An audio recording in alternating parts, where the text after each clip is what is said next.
Coming to you live from my apartment, it's Rob Has a Podcast. And now, here's the guy, three-time National League All-Star, Rob Cesternino. Hello, everybody, and welcome to our very special Survivor San Juan Del Sur podcast preview of Season 29 of Survivor. And we are here live. It's a Friday night.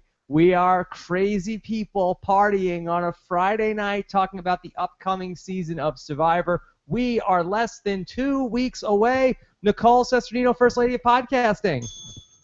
Hello, everybody. Nicole, how are you doing on a Friday night? I'm fantastic. I have my martini. I'm good. Yes, very exciting to be back here. Nicole, this is, believe it or not, our 9th season preview together. Wowzer. Also are getting ready for the 10th season of Survivor that we're talking about here on Rob Has a Podcast. Can you believe it? Time flies when you're having fun. Time flies when you're having fun. I can't believe it. It's true what they say.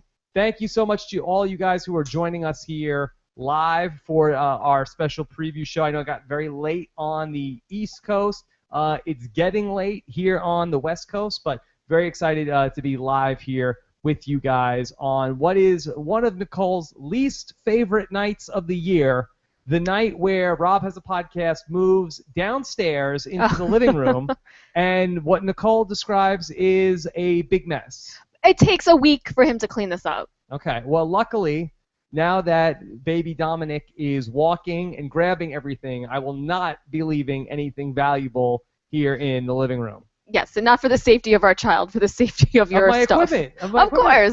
If people want podcasts, they don't want all the podcast stuff to get broken. Into the baby's mouth. Yes. Okay, fair enough. All right, so we are getting geared up here. I know some people thought that this is going to be the show that we do with Corinne, where Corinne Kaplan comes in and does with her binder. Yes, a very nice homage to all of these, says nice things. Very sweet. All of the different contestants from Survivor. Of course, that is not this show. Not this show. That is going to be a show, and I believe we're going to be recording that later this week. I was texting with Corinne today, and it's looking like we're going to get to that one maybe Thursday night. So possibly this upcoming Friday, which would be the Friday before the season starts. And that seems about right. Seems appropriate. Seems about right. So the Survivor premiere is sneaking up on us. Of course, it will be live on, well, not live, but it will be on Wednesday night. They recorded it a couple months ago. And Wednesday night, September 24th, 1 week from this upcoming Wednesday, it's going to share the night with the finale of Big Brother 16. So you get no break. I get no break. Yeah, no breaks for you. No break. I'm lucky if I get a bathroom break. Because that's why he wears diapers. We're going right in yes, that's why. Me and Dominic, we're both on the same page. And so we are going right into our Survivor is going to become first. Survivor premiere is going to be 8 p.m. Eastern and Pacific. That is going to be on CBS, and then followed by, it's a 90-minute premiere, followed by a 90-minute Big Brother 16 finale. So a lot going on there. That's a lot of minutes of reality TV. Yeah, all on one night of CBS. The schedule for what we're going to do, I believe Survivor Know-It-Alls, we're actually going to shift it one night back to Thursday night, and then I think that the main podcast may end up being released on Friday morning. Okay. So and we may push everything back one night. Maybe I'll get the actual podcast up on Thursday before Survivor Know-It-Alls for 1 week, because we got to just give Big Brother finale its proper coverage. Put it to bed. Put it to sleep like the baby, right? Oh, that was hard today. It's been hard to put Big Brother 16 to sleep also. But we're going to put that all to rest there this next 1 week from Wednesday night. So very excited to be here live tonight. We're going to be talking about all 18 of the new Survivor competitors for Survivor San Juan Del Sur. You sound like a pervert when you say that. I don't think so. You do sound like a pervert. I don't know what pervert you talk to that sounds that like one. That. Yes. Yeah. Other than me, I don't know who else you talk to. Please don't say that again. Yes, that's right. Survivor San Juan Del Sur. So we will make our predictions, tell you about everything that we think is going to happen this upcoming season. We will pick from each pair who we think will go further. Yes, into the game. I like this game. Yes. Nicole, 1 year ago. Do we have cards this time? No cards. We'll just say 1, 2, 3, shoot. Okay. Not yet. You were ready to say something, and there was nothing we were saying. So I'm prepared. Yes. By the way, for those of you guys listening in the audio version, Nicole's Martini returns to the podcast for the first time since God knows when. So it's been a while. Quite some time. It's been a while. And so 1 year ago, we talked about the first Survivor Blood versus Water. You were very pregnant. I was very fat. If you want to go back and watch that in the archives. Yes. I think you should just listen. Yeah. So we're getting all set here for a big fall TV season here on Rob as a Podcast. Yes. Also, The Amazing Race premieres in 2 weeks. Oh my goodness! I'm never gonna see you. You don't see me now. I better get a boyfriend. Okay. Well, just kidding. Just kidding. Okay. Nicole, speaking of some of your quote-unquote boyfriends, I know how much you like to Google some of these Survivor men from Survivor One World. Did you know that you will have a chance to see one of the men from Survivor One World naked soon? No, what is this? I haven't. Yes. I haven't heard. One of the stars of. Is it Jay Byers? One of the stars of Survivor One World will be appearing on an upcoming episode of Naked and Afraid. Yes, it is not Jay Byers. Yes. This did not come up in my Google search. Do you know who it is? I do. Yes, Survivor standout Michael Jefferson will be appearing standout on yes. Dalton Ross said he posted on Twitter the other day that he had a sneak peek, and I said, "What? What?" Yeah, that's what I said. Gives new definition to the term sneak peek. Yes. So Michael Jefferson will be appearing on an upcoming episode of Naked and Afraid. Are we that desperate to be on TV? Yes. Yes. And so we're gonna see how. He should have just gone on Naked Dating. It would have been much better. Yeah, I think he's getting. He would have been better on that show. I think he's getting closer to the mark. He probably would have been better on Naked Dating than on Naked and Afraid or on Survivor. I bet something's gonna bite him in the butt. Well, that's what's going on in the clip that Dalton Ross tweeted. They're like in Africa, and there's like lions coming, and the girl that he's with, who's also naked.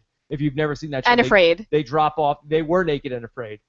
They drop you off like in the middle of nowhere, a boy and a girl. And, this should be like illegal. And you have to just survive out there for like 21 days. And you have nothing. Nothing. And the girl is like really frightened because they're like naked and there are like lions around, and they hear the lions like growling, and the girl is like so scared she's like, I have to pee, and she's just going to pee.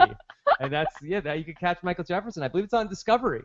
Oh, we got to check that out. Just check that out on Discovery. Lots of screen caps too. Lots of screen caps as well. Okay, so we're getting geared up here. Big fall season coming up this summer. What I worked on, if you've been missing us over the summer, you are not a faithful fan of the Big Brother and just are tuning back in because it's Survivor season. Stephen Fishback and I worked all summer long on the first ever Rob as a Podcast audiobook, and you can check that out. We did a thing called the 49 Laws of Survivor, where we took the book, The 48 Laws of Power, written by Robert Greene, and we adapted those to Survivor, and we gave you examples of how each of the 48 laws of power were used by different Survivor contestants. You can check that out, and also... and then you added a law? We added our own law. Yes. Okay, cool. Bonus! A special law. So if you wanted to check that out, that also will give you access to the Survivor Think Tank, which Stephen and I did this past Saturday, which was very fun. We greenlit a bunch of new ideas for Survivor Twists that were submitted by the listeners. If you want to check that out altogether, it's about between 11 and 12 hours of myself and Stephen Fishback talking about nonsense between the book and the show, which was a video show which you can get access to. You can check that all out at robhasawebsite.com/49laws. robhasawebsite.com/49laws. It's also in the sidebar on robhasawebsite.com. And also, we're gearing up for a big Survivor season coming up, and so we don't talk about this very much on the show, but I just wanted to extend the invitation for those of you guys who want to support the podcast by becoming patrons of Rob Has a Podcast, because we always appreciate your support. We are going to be doing approximately, 4 or 5 hours of Survivor podcast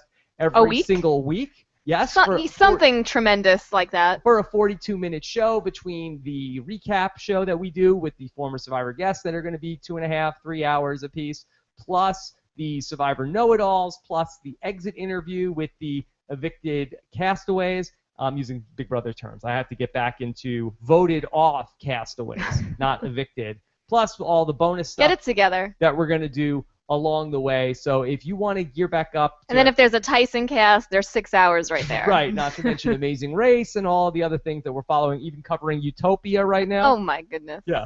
So for all the stuff that we're going to be getting ready to do, if you want to jump in and support Rob Has a Podcast by becoming a patron, you'll get access to the Rob Has a Podcast Facebook patron group, which is very, very fun. Plus the once-a-month call-in show where I answer all of the questions that the patrons have to ask me. You can find out all the different things and benefits about that by going to robhasawebsite.com/patron or by clicking the banner in the sidebar, robhasawebsite.com/patron. Also, I shot a new patron video over the summer, which I think is going to be very fun. Were you naked and afraid? No, I was not naked or afraid when I was doing it. Nervous a little bit. Maybe.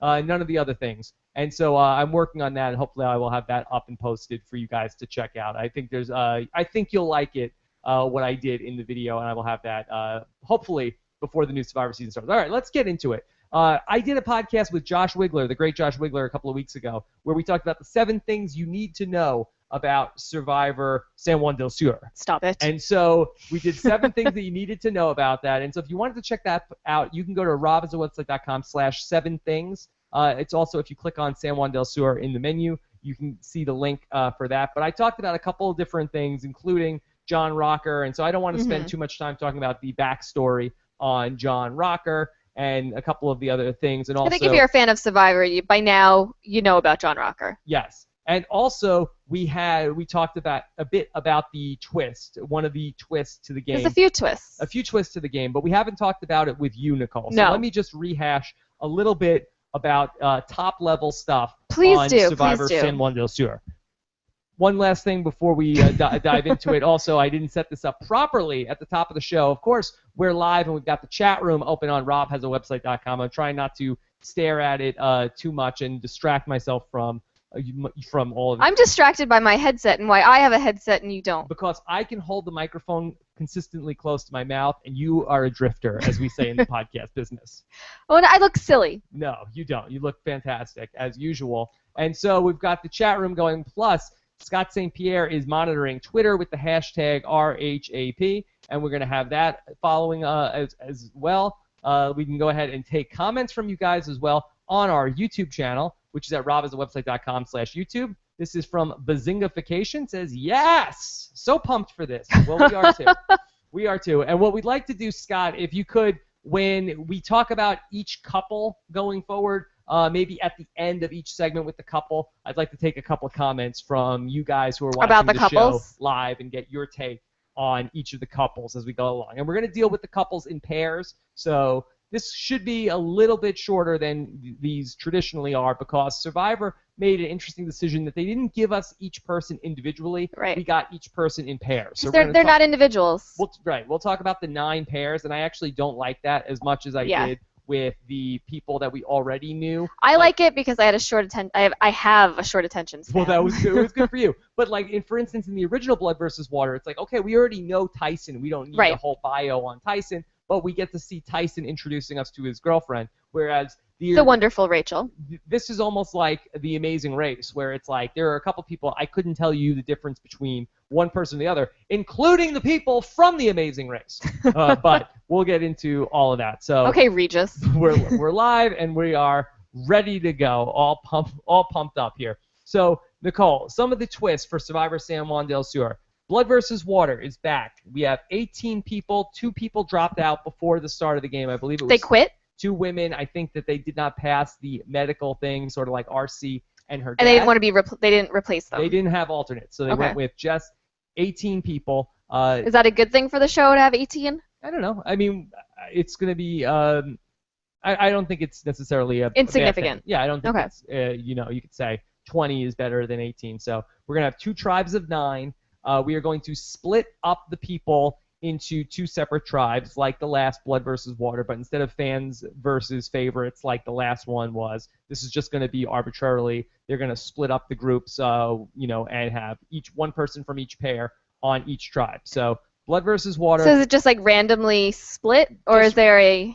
Yeah, there's no sort of split by old versus young or anything like that. It's just sort of that's however. Or wives and husbands. Right. So because not everybody is a wife and a husband. That's true. Yes. So they ended up going and coming up with trying to make it fair, evenly matched teams. So that's what's going to be for how the game is going to start. We'll get into talking about the tribes as well. What do you think would be better to do? Do you want me to tell you who is in what tribe as we go along? Yes, tell me who's in the tribes. Okay, and then at the end we can sort of look at like a big picture of who is in which tribe. Okay, perfect. Also, we are going to have no Redemption Island this time around on Blood versus Water. It didn't do anything last time. No, I thought it was good. Of the 3 times they've done Redemption Island. Of the 3. That was the best. You got a little bit of juice with FU Brad Culpepper and all the stuff. That's true. Burn the Note and stuff like that. So you got a little bit of juice with that. But this time around, no Redemption Island, but Exile Island returns. I'm not a fan of Exile Island. Well, this is what they're doing instead. I like it because I would prefer Exile Island over Redemption Island. And there's a little bit of a twist here as well. And that twist is going to be you were going to go head-to-head with your loved one. And instead of a reward challenge, whoever wins, it's say me and you are on Blood versus Water, you and I are going to face off in a duel. Whoever wins reward for our tribe. Whoever loses goes to Exile Island. And if I'm the winner, of course... Right. in any sort of how embarrassing would it be if you and I are on we have to go in the face off, the duel, and then you beat me in the duel and I have to go to Exile As long as Island. It's not a puzzle, you're going down. That's probably fair. Yeah. That's probably fair. If it's some sort of a physical thing. Yeah, you're definitely going down. That would be funny, actually, if they cast a couple that was similar to us, where you are very the athletic one. You are athletic, and I am not as athletic, and you would beat me in the challenge. I don't think they really had a couple like that, where the woman is more athletic than the man. This isn't very common on many different levels. Right. Well, in terms of Survivor. In terms of Survivor.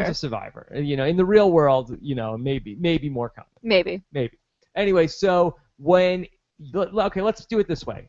I'll go to Exile Island. You won the thing. You win reward for your tribe. I go to Exile Island. You also get to pick somebody from your tribe to go with me to the Exile Island. Ooh. And on top of that, the clue to the hidden immunity idol. It's going to be a dude. The clue to the hidden immunity idol is at Exile Island, but the idol is buried back in the camps.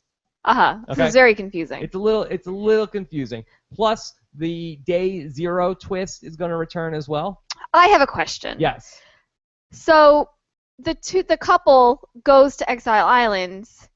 That's right. How is it determined that couple goes there? Yeah. That we still don't know the answer to that. I watched an interview with Jeff Probst, and I think that how it's going to work, and I think it might only be in the pre-merge part of the game that they're going to okay, it's your turn today, or it's your turn today.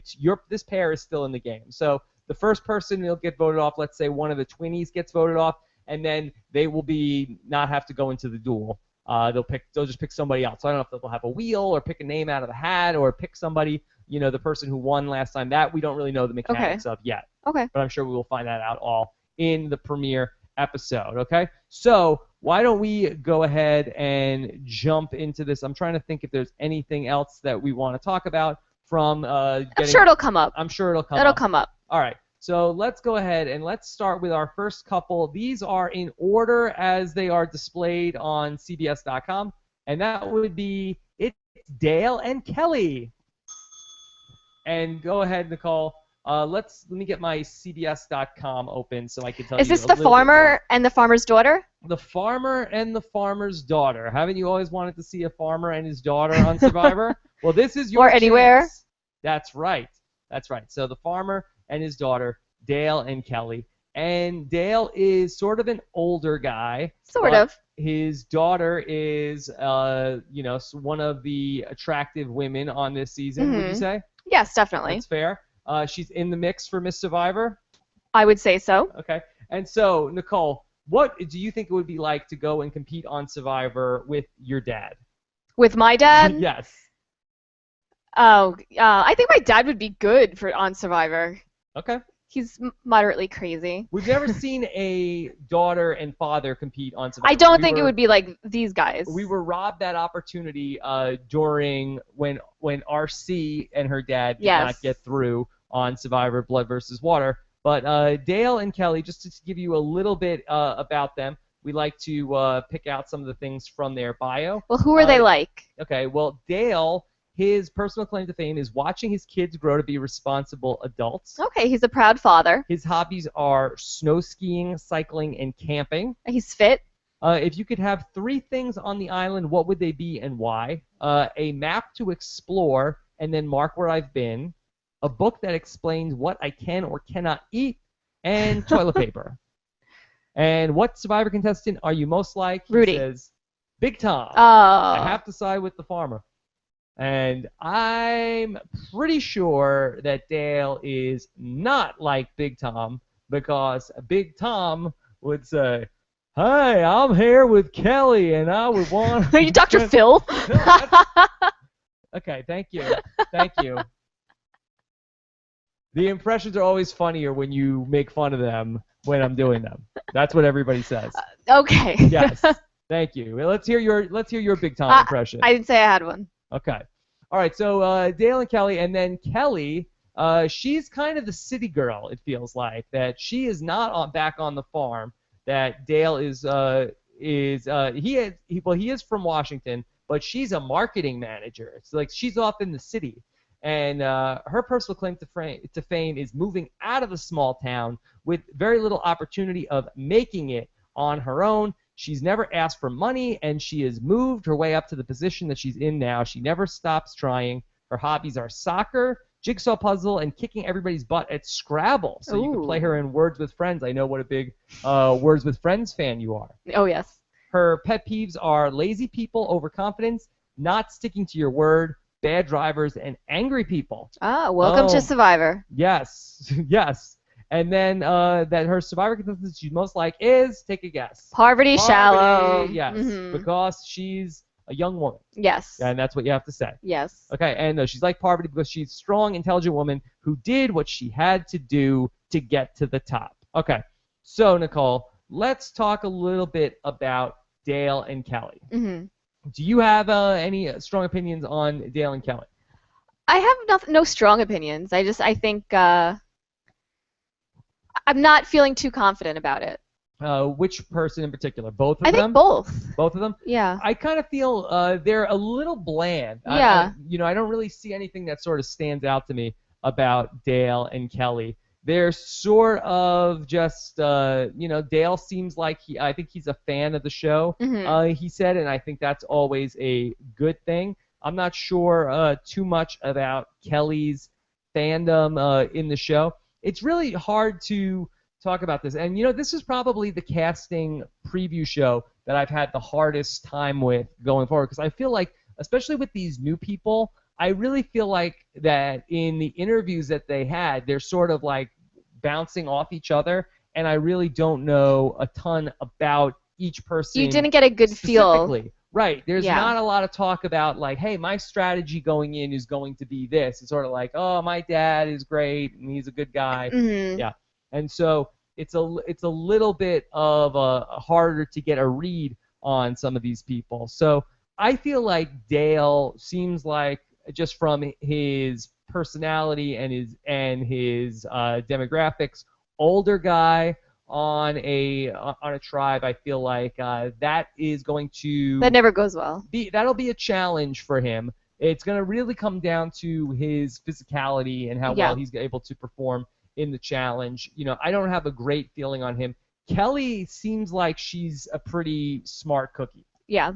And so I feel like that she's going to be somebody who has a good chance. But again, it's hard to get a good read on what she is.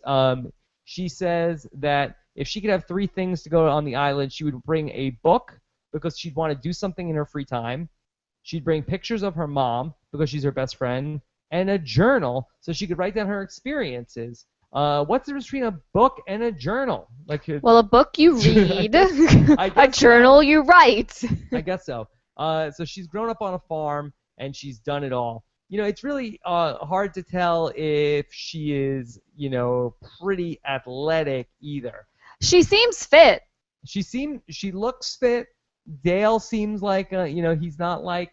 It seems like Dale was the one that was cast and then brought Kelley. Yes, I think so. Did you get any impressions on them from the special from TVGN? There was some weird dynamic with Dale being, remarried and something with the stepmom, but nothing that really raised an eyebrow. Yeah, one of the things that I really wish that they would have given us in these bios is that marital status. Like, I wish I could go on Facebook and see something. Why, you single, looking at date? Married, it's complicated. No, I'd like to know, is Dale single and ready to mingle? Dale is married. Okay, Dale is married, but what's Kelley's status? Is she looking to showmance? What's going on? I need Big Jeff out there asking the tough questions. Yes. So I don't have too much to say. Again, hard to get a good read on these guys. Let's see some of the stuff that you guys are saying if we have anything pulled up. So this is from Paula, who wants to know, what are the chances of Kelley playing like Parvati?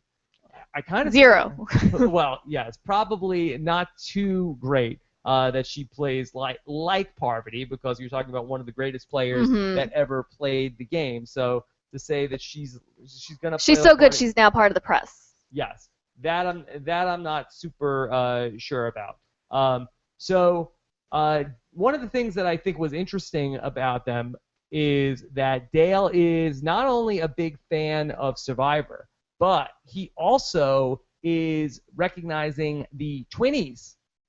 So he's a reality TV fan. Yes, he's a. You think he's a rap fan? I mean, does he know what a podcast is? I don't know. I'm not sure if he knows that. And so I think that one of the things he said was that not only does he recognize the Twinnies, but he does not care for the Twinnies. Oh, that's not good for the Twinnies. And the Twinnies, in there, they said they hope nobody recognizes them, and they already recognizes them. And not only does he recognize the Twinnies, he also remembered how they tried to U-turn people, and he thinks that the Twinnies are not trustworthy.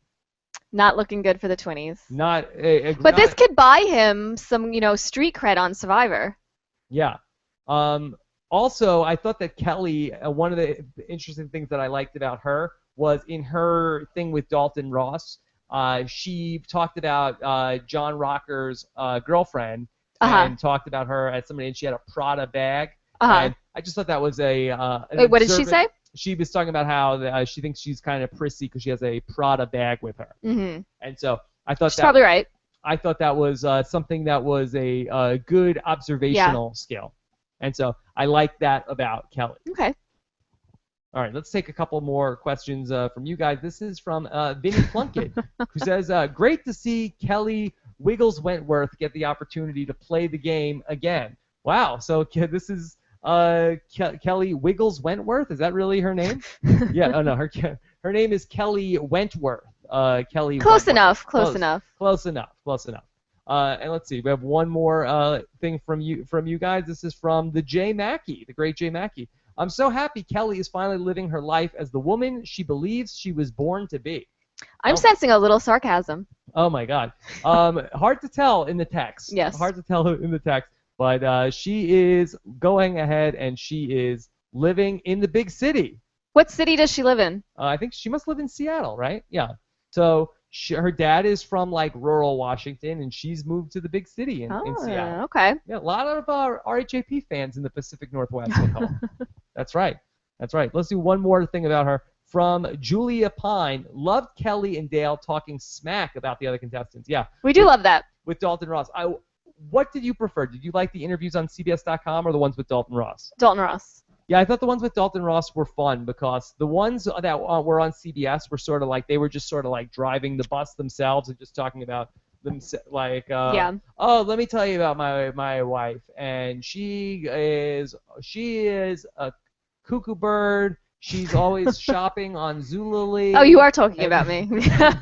And talking about whatever. Whereas Dalton Ross at least was asking like, all right, let me, he's asking them about, okay, who's going to win? Tell me something embarrassing. Yeah. So I like that he's sort of like... You got to know them a little better. Yeah, it's a little bit more like tribal council. Yeah. From Dalton Ross. Yeah. And so I kind of like that more than the interviewer-less CBS ones. And the one on TV Guide, it was like you saw a lot of the challenges and like kind of behind the scenes, which is not why I was watching. Yes, you like what in front of the scenes? I want to know the characters. Okay, yeah, we want to know the characters. All right, so let's jump into this, Nicole. Dale and Kelley. Who is going to go further in the game? Don't say it yet. Okay. Don't say it yet. Okay, so I want to hear on the count of 3. 1, not yet. I know how to count. Thank you. I'm going to say 1, 2, 3, and then we're going to blurt out at the same time who's going to go further. Okay. Okay, and people keep track of this. Okay. Yes. All right. Here we go. So 1, 2, 3. Kelley. All right, we're in agreement. Rob and Nicole both think Kelley goes further Sorry, than Dale. Dale on Survivor San Juan Del Sur. Stop it. Okay, how about this? Okay, let's double down on this. Dale, is he dateable? Does he make On the merge? Survivor? Does he make the merge? Oh, I see what you're saying. Is he dateable? No. Not dateable. No, not dateable. Kelley, is she dateable? I think she's dateable. Dateable. I think she's dateable. There you go. All right, so you think Dale is out pre-merge? Pre-merge. Kelley makes the merge? Very sorry, Dale. I can't. We got to say it about somebody. And it's you. I don't have a problem with it. So Dale, of course, we can take a look at what tribes that they are on. Dale is going to be on the yellow team. I don't have the tribe names, and Kelley will be on the orange team. Okay. So, obviously, that doesn't help us much because we know they're going to be on different tribes. But Wait, Dale is on the yellow team, Yes. and Kelley's on the orange team. Yes. Dale's wearing orange. It's confusing us. What are you going to do? All right, let's go to our next person here.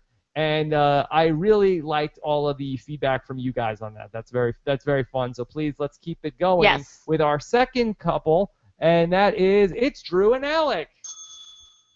Okay, Drew and Alec, Nicole. Yes. And this is what I believe was it Bailey that called them the Fabio brothers?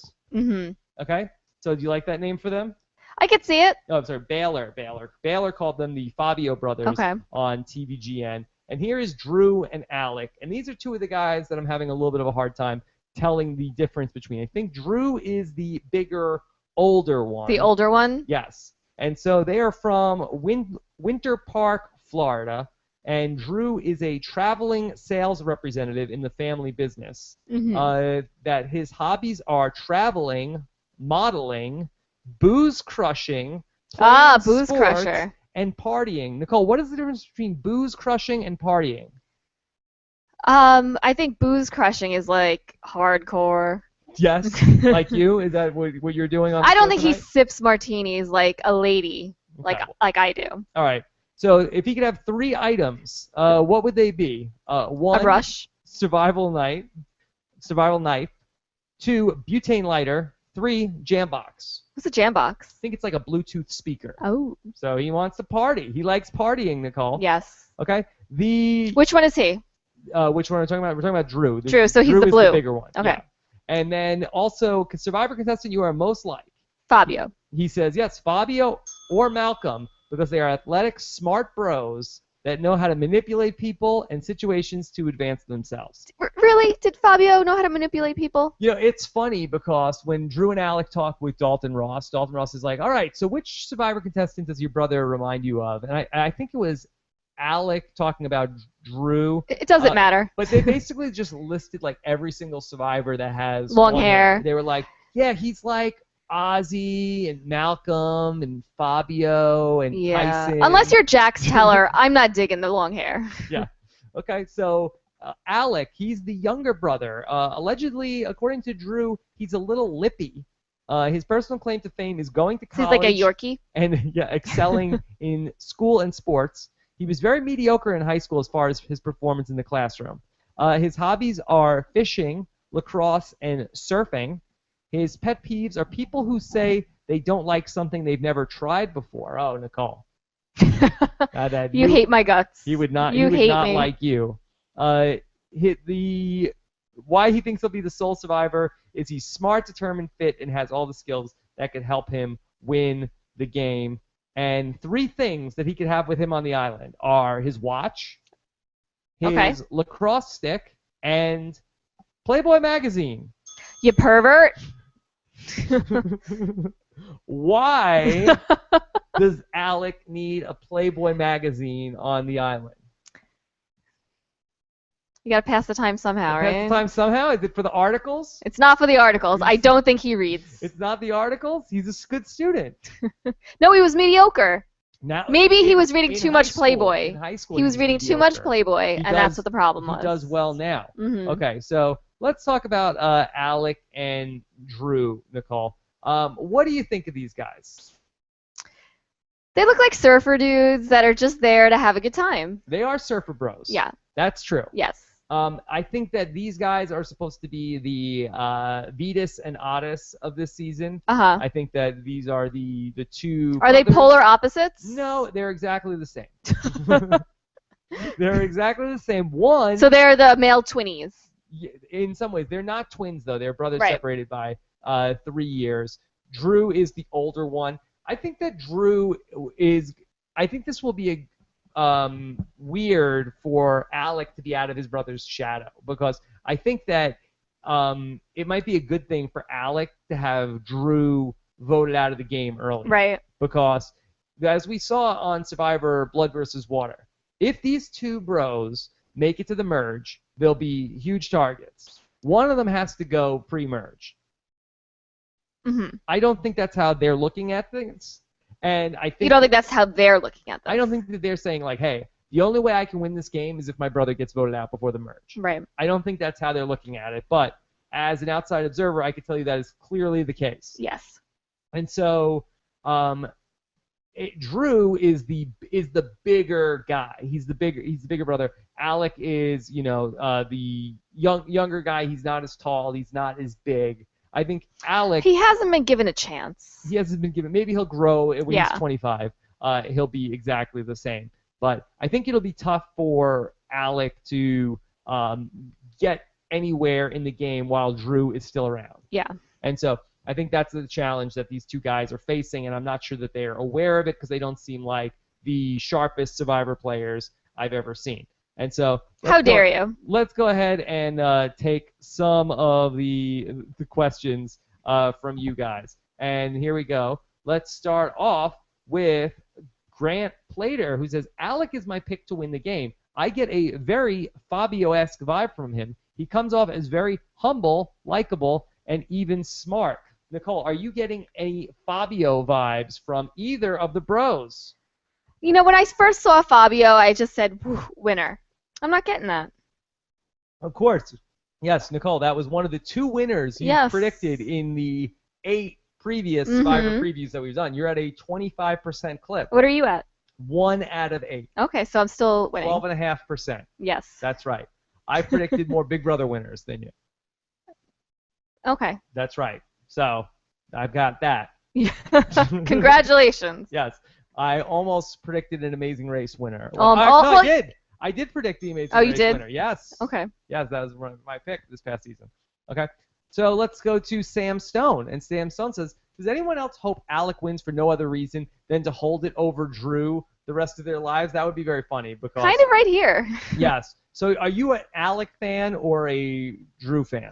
I think I'm an Alec fan. Yeah. I like the underdog. I think everybody kind of likes the underdog. I think everybody's kind of rooting for the Alec, younger brother to step out of the older brother's shadow. But it's funny because in Blood vs. Water 1, it was like Vetus who had to step out of the younger brother's shadow. Yeah, that's right. Yeah. The J Mackey on Twitter is hoping that the Playboy is for fire kindling because he likes the other brother better anyway. So that's one for somebody who likes Drew better. Okay. So there. Yes. Jay also says Drew and Alec. What a step up from Dale. Oh, Florida boys. Hey, I like the blue shorts one. I'd sip his martini like a lady. Whoa, Jay Mackey. Whoa. I think he's sipping too many martinis right now. On the East Coast. Oh my goodness. Oh my goodness. Drew and Alec. Okay. Nicole, do you have high hopes for Drew and Alec? For one of them. Okay, so let's talk about it. All right, let's talk about who do we think is going to make it further into the game, Drew or Alec? Once, twice, 3, shoot. Alec. Drew. Okay, Drew. Ooh, okay. All right. We'll see. Who's gonna go further in the game? Because I think that well, let's ask this question. Do you think that Drew or Alec will vote the other one out? No.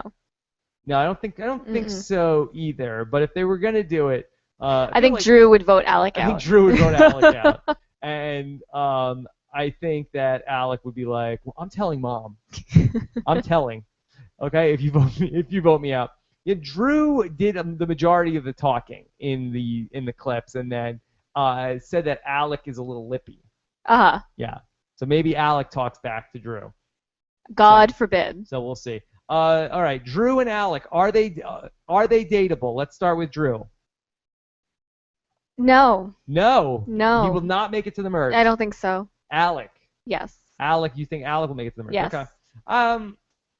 It's going to be tough. Let me tell you where they land on the teams, okay? We'll put these tribes together piece by piece. So I told you Dale was going to be on the yellow team. He is going to be joined by Alec, okay? So Dale, okay. Kelley's dad. That's good for Alec so far. Is going to be with Alec. And then Kelley is going to be with Drew. Showmance? Showmance. Is that a possibility? Okay. Play the baby making music. There you go. All right. So let's move on to our next pair here, and that would be the one and only Val and Jeremy. Val and Jeremy, did you know, Nicole, that Val is a police officer? I did know. Not a construction worker. Look, Val is making a huge mistake by not telling everybody that she's a cop. And then also you have Jeremy, who is a firefighter. Mm-hmm. So it's like the opposites attract, firefighter and police officer. There you go. Val and Jeremy. I like them. I actually like them a lot. Yeah. They might be one of my favorite pairs this season. And so here's Val and Jeremy. They are from Foxborough, Mass., home of the New England Patriots. That he is a Cambridge firefighter. I don't know if they have Boston Rob as an idol from. Well, who are they most like? What do they say? Well, I'll tell you. Okay, so the personal claim to fame. This is from Jeremy, not Jeremiah. He says that he is proud of making it to the Professional Indoor Football League without playing college football. I don't know what the Professional Indoor Football is. I haven't heard of that, but it sounds fun. And hopefully the commissioner of the Professional Indoor Football League is running a tighter ship than the Professional Outdoor Football League. Don't get Rob started. Okay. And so his hobbies are basketball, working out, fantasy football, and coaching my daughters. There you go. You and Jeremy would get along very well. Yeah. And hopefully Jeremy didn't trade for Torrey Smith this week like I did. Stupid. Yes, that's right. His pet peeves are one-uppers and know-it-alls. The two things I hate too. How dare you, Jeremy? Yes. So you're saying that you and Jeremy would get along? Yes, completely. Yes. You hate one-uppers. I hate one-uppers. Yes. And know-it-alls. I feel like you're talking about me. I can't help but feel that way. Well, maybe you just have a guilty conscience. Okay. All right. And so then also, if he could have three things on the island, it would be a bracelet from his daughter, picture of his daughters, and picture of his mother. That's a lot of pictures and bracelets. Oh, he loves his family. Okay. Contestant he's most like. He says, I always liked JT and James, but I think Tyson, the third time he played, is similar to how I would have played. So he knows enough about Survivor to know that Tyson played 3 times and that he's back on his third time, and he likes Tyson the third time. So it sounds like he knows a lot about Survivor. Yeah, that's a very out-of-the-box answer. Yes, so we like those answers from Jeremy.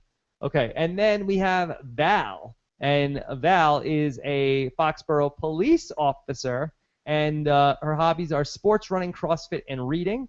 She's competitive, loving, and loyal. I want to be best friends with this couple. Yes, and Survivor she's most like, she says, Monica and Taj. Okay.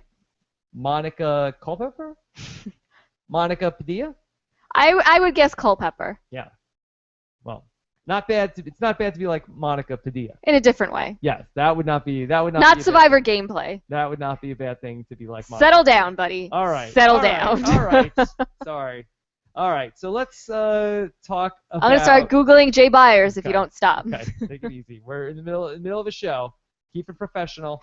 All right. So Jeremy, he also talks about John Rocker, and he recognizes John Rocker, and also he does not hate John Rocker. He doesn't hate him. No, which is surprising, but he does not hate John Rocker, and he says they want to take John Rocker to the end. I think it's a good person to take to the end. I think it's a little early for that because. But he's thinking. He's just thinking. He's thinking, but I think the history of hey, it's the first day. Here's a person I want to take to the end is not a positive one. Okay, but the game hasn't started yet. It was just a comment that he said after looking at him. Yeah, but still, it's a little putting the cart ahead of the horse. I think you're better off to be thinking a la Sandra of, as long as it's not me. 3 more days, it's better not me, than be thinking about, oh, this is who I'm going to take to the end on the first day. Yeah. Because that's the kind of stuff that gets you in trouble.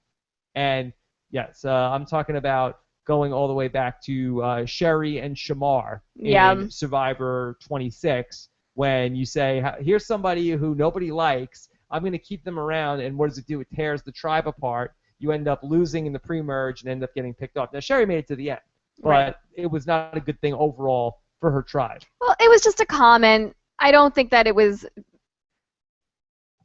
something to hold against him. I'm just saying. Don't hold it against Jeremy. I'm just saying that's a little bit of a pet peeve. Okay. Yeah. Don't be talking about taking people to the end in the pregame. Okay. So let's go ahead and because trying to keep John Rocker around in this game will be your undoing if that is your plan. So you think if you want to keep him, that's bad? I think that's bad. I think if you're with people that want to vote out John Rocker, I think you vote out John Rocker. Okay. Don't try to vouch for John Rocker and keep him around, okay? Because that will only look bad. That'll bite you in the butt. That will bite you in the butt. Okay. Let's go ahead and take some questions from Jeremiah Yap. This is very confusing with a Jeremiah and a Jeremy. Mm-hmm. I like either Jeremy or Val to win this game. It seems like they have the skills necessary to do so from their occupations. Look, everybody knows a cop is the best job to have. I have Copdar. I know Cops Are Us. And I can tell you right now that Jeremy is going to be in Cops Are Us. So. Val is in Cops Are Us. Jeremy's not in Cops Are Us. Jeremy is out of Cops Are Us. You're out. He's out. He's in Firefighters Are Us, and then something else. Tom Westman is going to bring him into Firefighters Are Us. That's not a bad club to be in. It's not a bad club to be in. And do you think Val will tell people her job? No. She said that she wasn't. She wasn't going to say that. She said she wasn't. What job is she going to tell people? Now, of course, this has been the year of Cops on CBS dominating. Yes. It started with Tony. Mm-hmm. And I'm going to tell people I'm a construction worker. And then we have Derek on Big Brother 16. That's true, who came into the house and has dominated that game and is a cop, an undercover cop, and told people that he's a Parks and Recreations officer. Can the third time be the charm? Can there be 3 cops, 1 year? Well, the first time was the charm. Okay. First time was the charm. And if Derek wins Big Brother, and then if we have a third cop. So if Derek wins Big Brother, that's like major pressure for you, Val. That's major pressure. 3 shows, 3 cops. 1 loser. No, not Val. Don't say that. No, I like Val. I like Val a lot too. Will Val do better or worse than Sarah? Now, Sarah was the first person on the jury. Of course, also, congratulations again, brand new mom. Oh, Sarah she had the baby? Yes. My pick for winner of Survivor 28. Was it a girl or boy? I'm not sure. Okay. But like a day after the baby was born, like she sent me like a direct message, and it was like, "Hey, Big Brother isn't on my what channel is it on?" I'm like, "I don't know where you live." Like, and you just had a baby. I mean, yeah, you just had a baby. I don't know why I'm like the Why are you on her mind after she has a baby? She's like, oh, Rob knows what channel Big Brother is on in the whole world, in the Wisconsin in the whole market. world. Yeah. So that's funny. Congratulations again to Sarah. Okay, and so what do we say? Will she go further than Sarah? Val will go further. I agree. Okay. So Nick Sabetta, who says Val may be a bit of a risk to keep around to face Jeremy in the duels. I can see them getting rid of her early. Okay. Well, Nick brings up some very interesting strategy. Interesting, yes. Do you vote somebody out who is less physically fit than their loved one because they will probably lose in the duel? Okay. So let's say there's if people feel, and Val seems like pretty strong. I know she does CrossFit, so I don't think she's a slouch. But let's just say hypothetically, and maybe this isn't the best instance. Maybe it's probably John Rocker and his wife. But let's not talk about them yet. Let's just say it was like a Monica Culpepper and Brad Culpepper. And Monica Culpepper actually was no slouch either in the challenges. But let's just imagine that they thought Brad Culpepper would beat Monica in the challenges. Mm-hmm. And so would people consider, hey, let's vote out Monica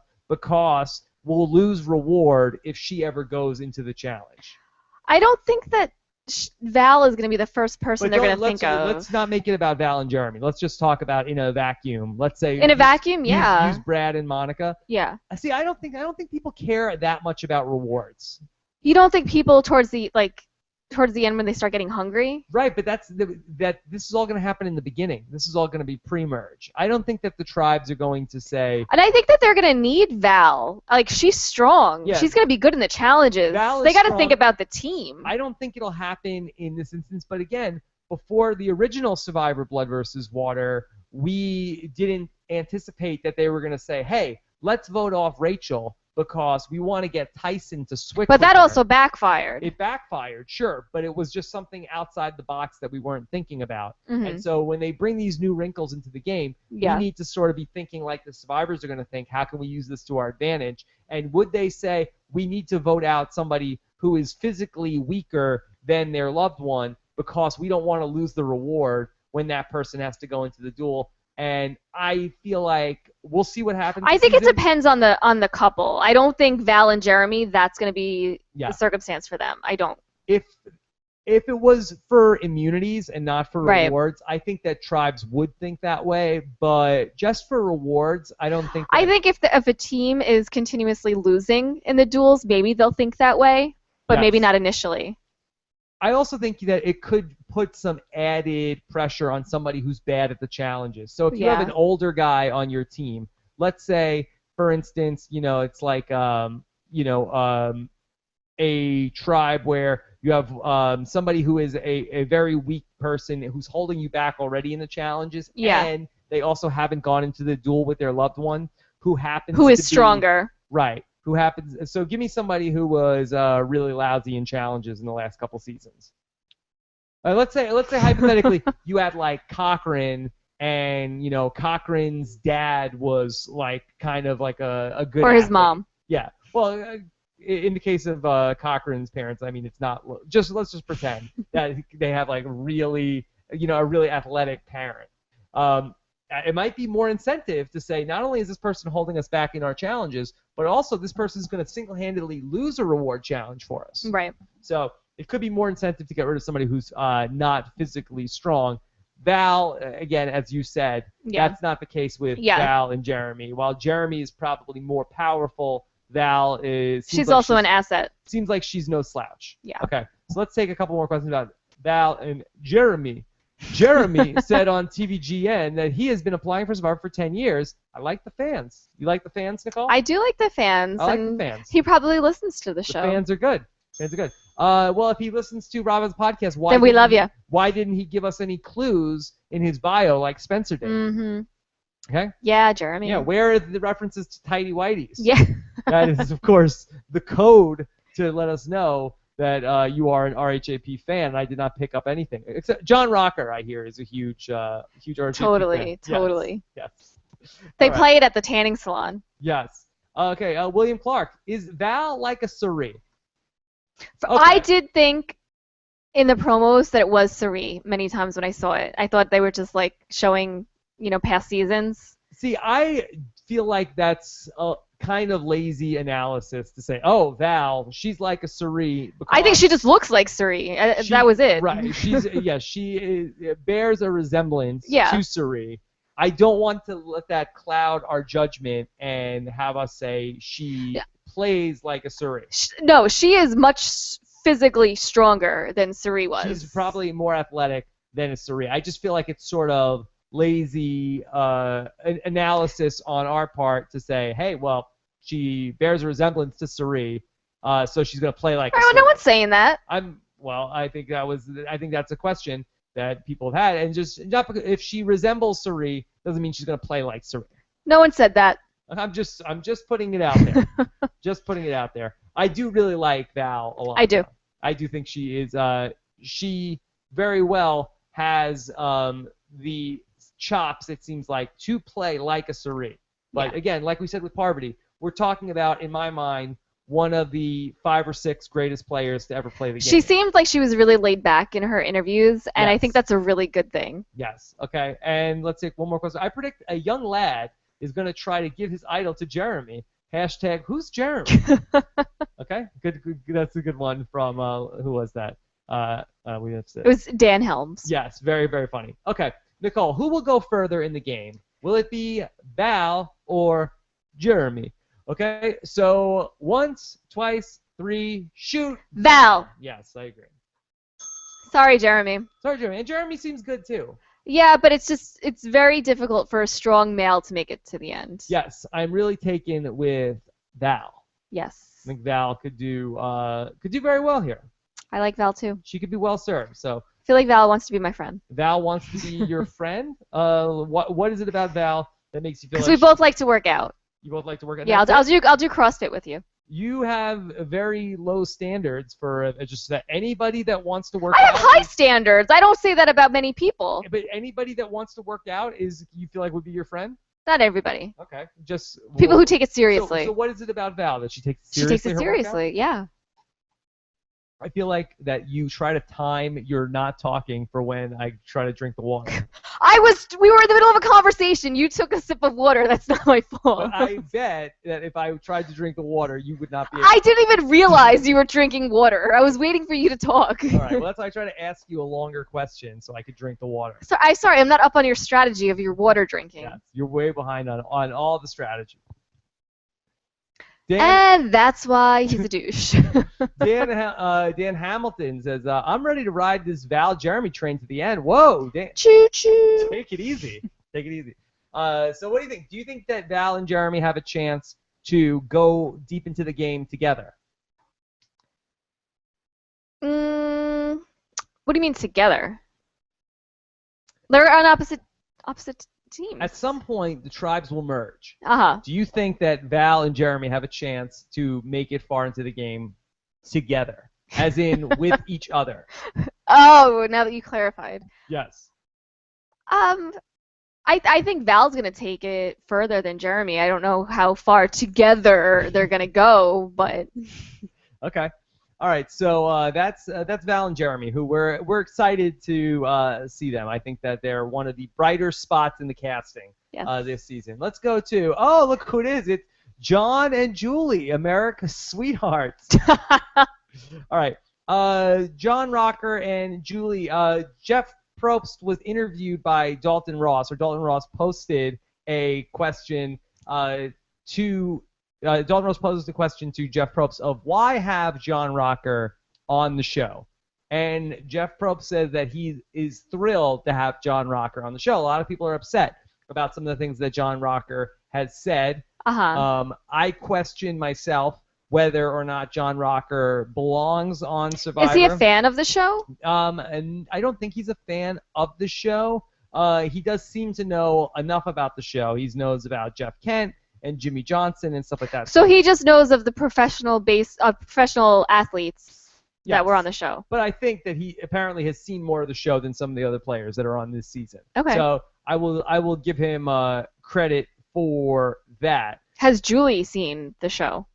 That's a good question. Let me tell you a little bit about John Rocker and Julie. But first, let me tell you what Jeff had to say. Okay. And you can check that interview. It's on EW.com, where Dalton Ross talked to Jeff, and Jeff said he loves having John Rocker out there because Jeff Probst doesn't decide how far John Rocker goes in the game. The people that he's with. So if he's with people that are offended by him and he can't get over that, then he'll be gone.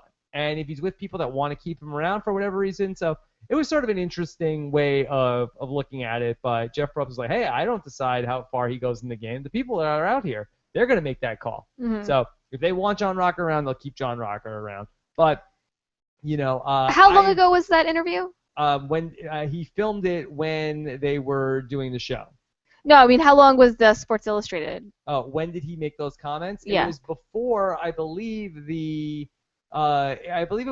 it was before the 2000 baseball season, so it was like December of 1999. So it's been almost 14 years. Yes, but he also has like a line of T-shirts that say "Speak English" on them. Yes,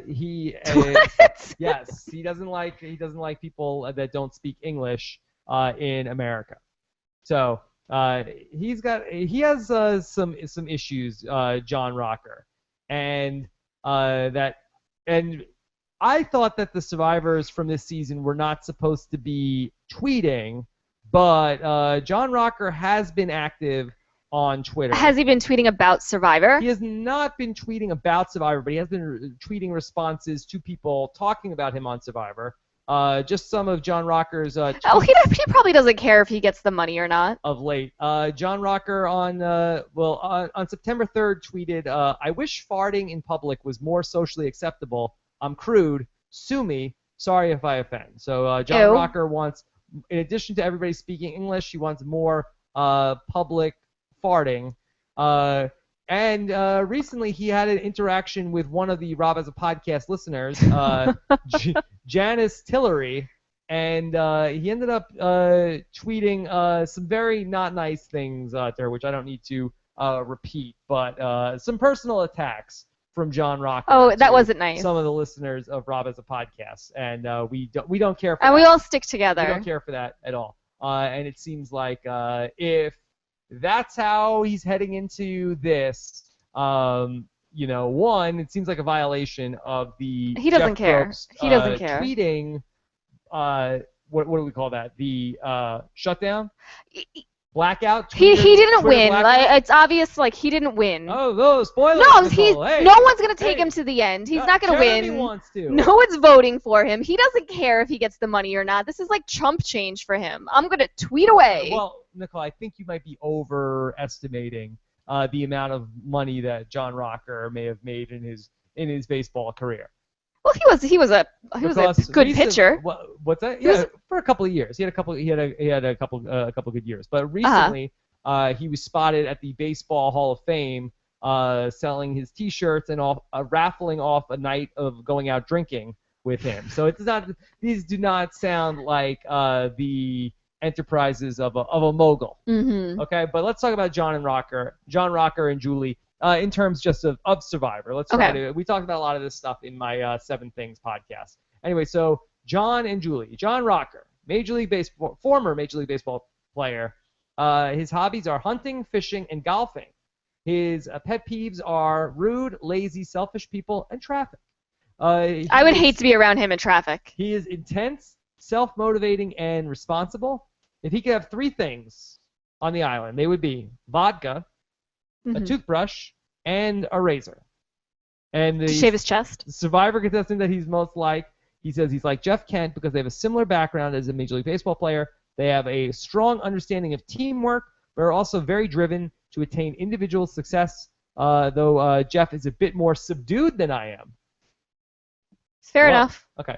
But much more interesting to me than John Rocker is Miss Julie. Julie McGee, who she is John Rocker's girlfriend, and she's a model / owner of a spray tan business. She's like The Situation. She is who's also on TVGN. That she is the owner of a company, True Glow Spray Tan. Okay. She says that she's loyal, determined, and positive. If she could bring 3 things to the island, they would be sunblock, a toothbrush, and a radio. Sunblock says the woman who owns a tanning salon. Yeah, she doesn't want to overdo it. Okay. And hey, that's a woman that knows her limits. She knows the dangers of the sun. She knows its power and its danger. Yes. Yes. She's a responsible tanner, not like DJ Tanner. And then Survivor contestant you're most like, she says Colleen Haskell, because I think we're both extremely sweet to others, and by this she was able to make allies without being manipulative. So interesting, she goes back to season 1, a Colleen Haskell reference. A fan favorite. Fan favorite. Okay. So let's talk about John Rocker and Julie. I thought John Rocker said something interesting in his interview with Dalton Ross, because Dalton Ross was sort of like, all right, Rocker, how are you going to do in this game? And John Rocker said, basically, being a Major League Baseball player, you don't get to pick the other players that are on the team. You sort of just get sent out into a group, and then here are the other players on his team. Now, John Rocker did okay with this at times, I guess. Yes. He made friends. He at one time called an African-American teammate a fat monkey, which was not good. Yeah. And so he seems to, while he seems to understand the concept of making friends with strangers. Right. He doesn't do it very well. Yes. So he will have some challenges. That being said, he will surely be a physical asset to his tribe. Absolutely. And I'm not sure if a tribe would get rid of him early on. Well, I think he's also used to a certain lifestyle as well. Again, Will he be? I think you are overstating the net worth. He's better off Mr. than John most Rocker. of America, correct? Okay, well, compared to the average American. But Okay. I don't think that. Again, you should read the article about John Rocker raffling off the chance to go out drinking with him for $5. Maybe he just likes to drink. That's entirely possible. He said he wants to bring vodka with him to Yes. the island. Yes. But I do not think that we are talking about John Rocker is going to be on the Forbes 500 anytime soon. Okay. Okay? So I'm not sure. I'm not so sure about that. Okay. He's not exactly a Frankie Grande. All right. So let's talk about Julie though. But I think she's a very interesting player this season, and I actually feel like she's somebody who's going to be very good at the game. You do. I do feel like Okay. that. I'd like to hear this. I feel like she seems very I think she seems intelligent, which based on when I heard about her that John Rocker's girlfriend is going to be on the show, and I just saw a picture of her, I was not expecting much from her in the intelligence department, but she seems pretty sharp, and she was one of the few people that said they would vote out their loved one.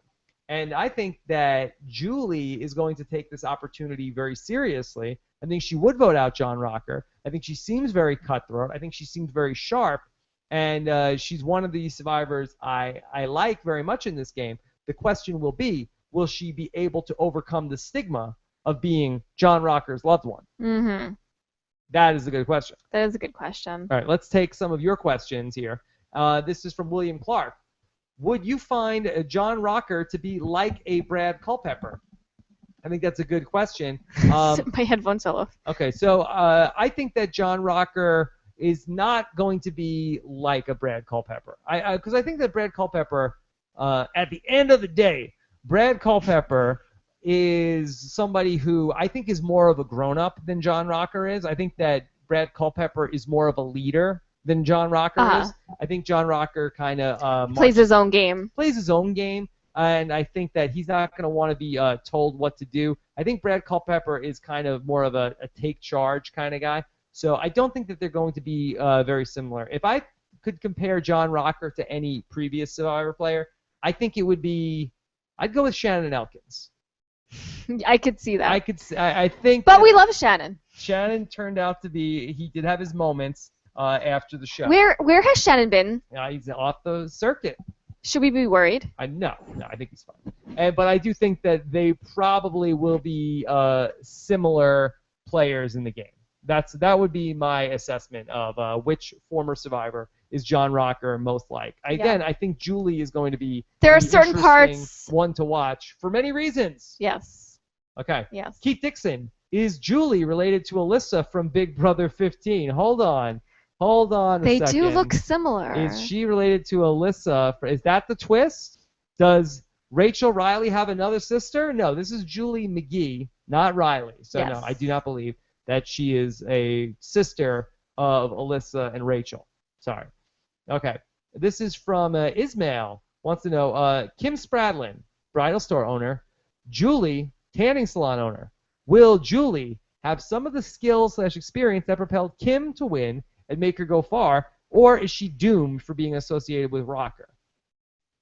I don't believe her association with John Rocker will haunt her in the game. In Survivor Blood versus Water, Colton was not liked by many of the players that played the game. Right. Okay?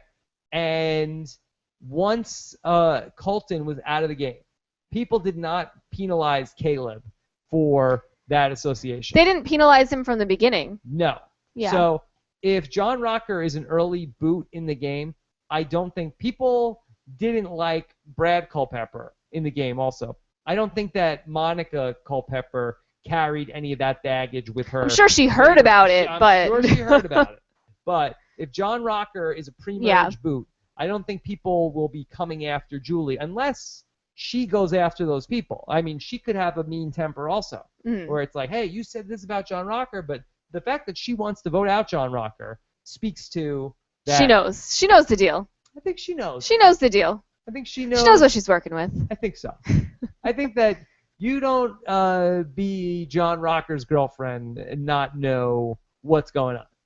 She sees the T-shirts. She knows what time it is. Yeah. She sees. She may not wear the T-shirt, but she has it in her drawer. With a Speak English T-shirt, raffling off the chance to go out drinking with him at Cooperstown, tweeting about that people should fart in public more. I think she knows what's up.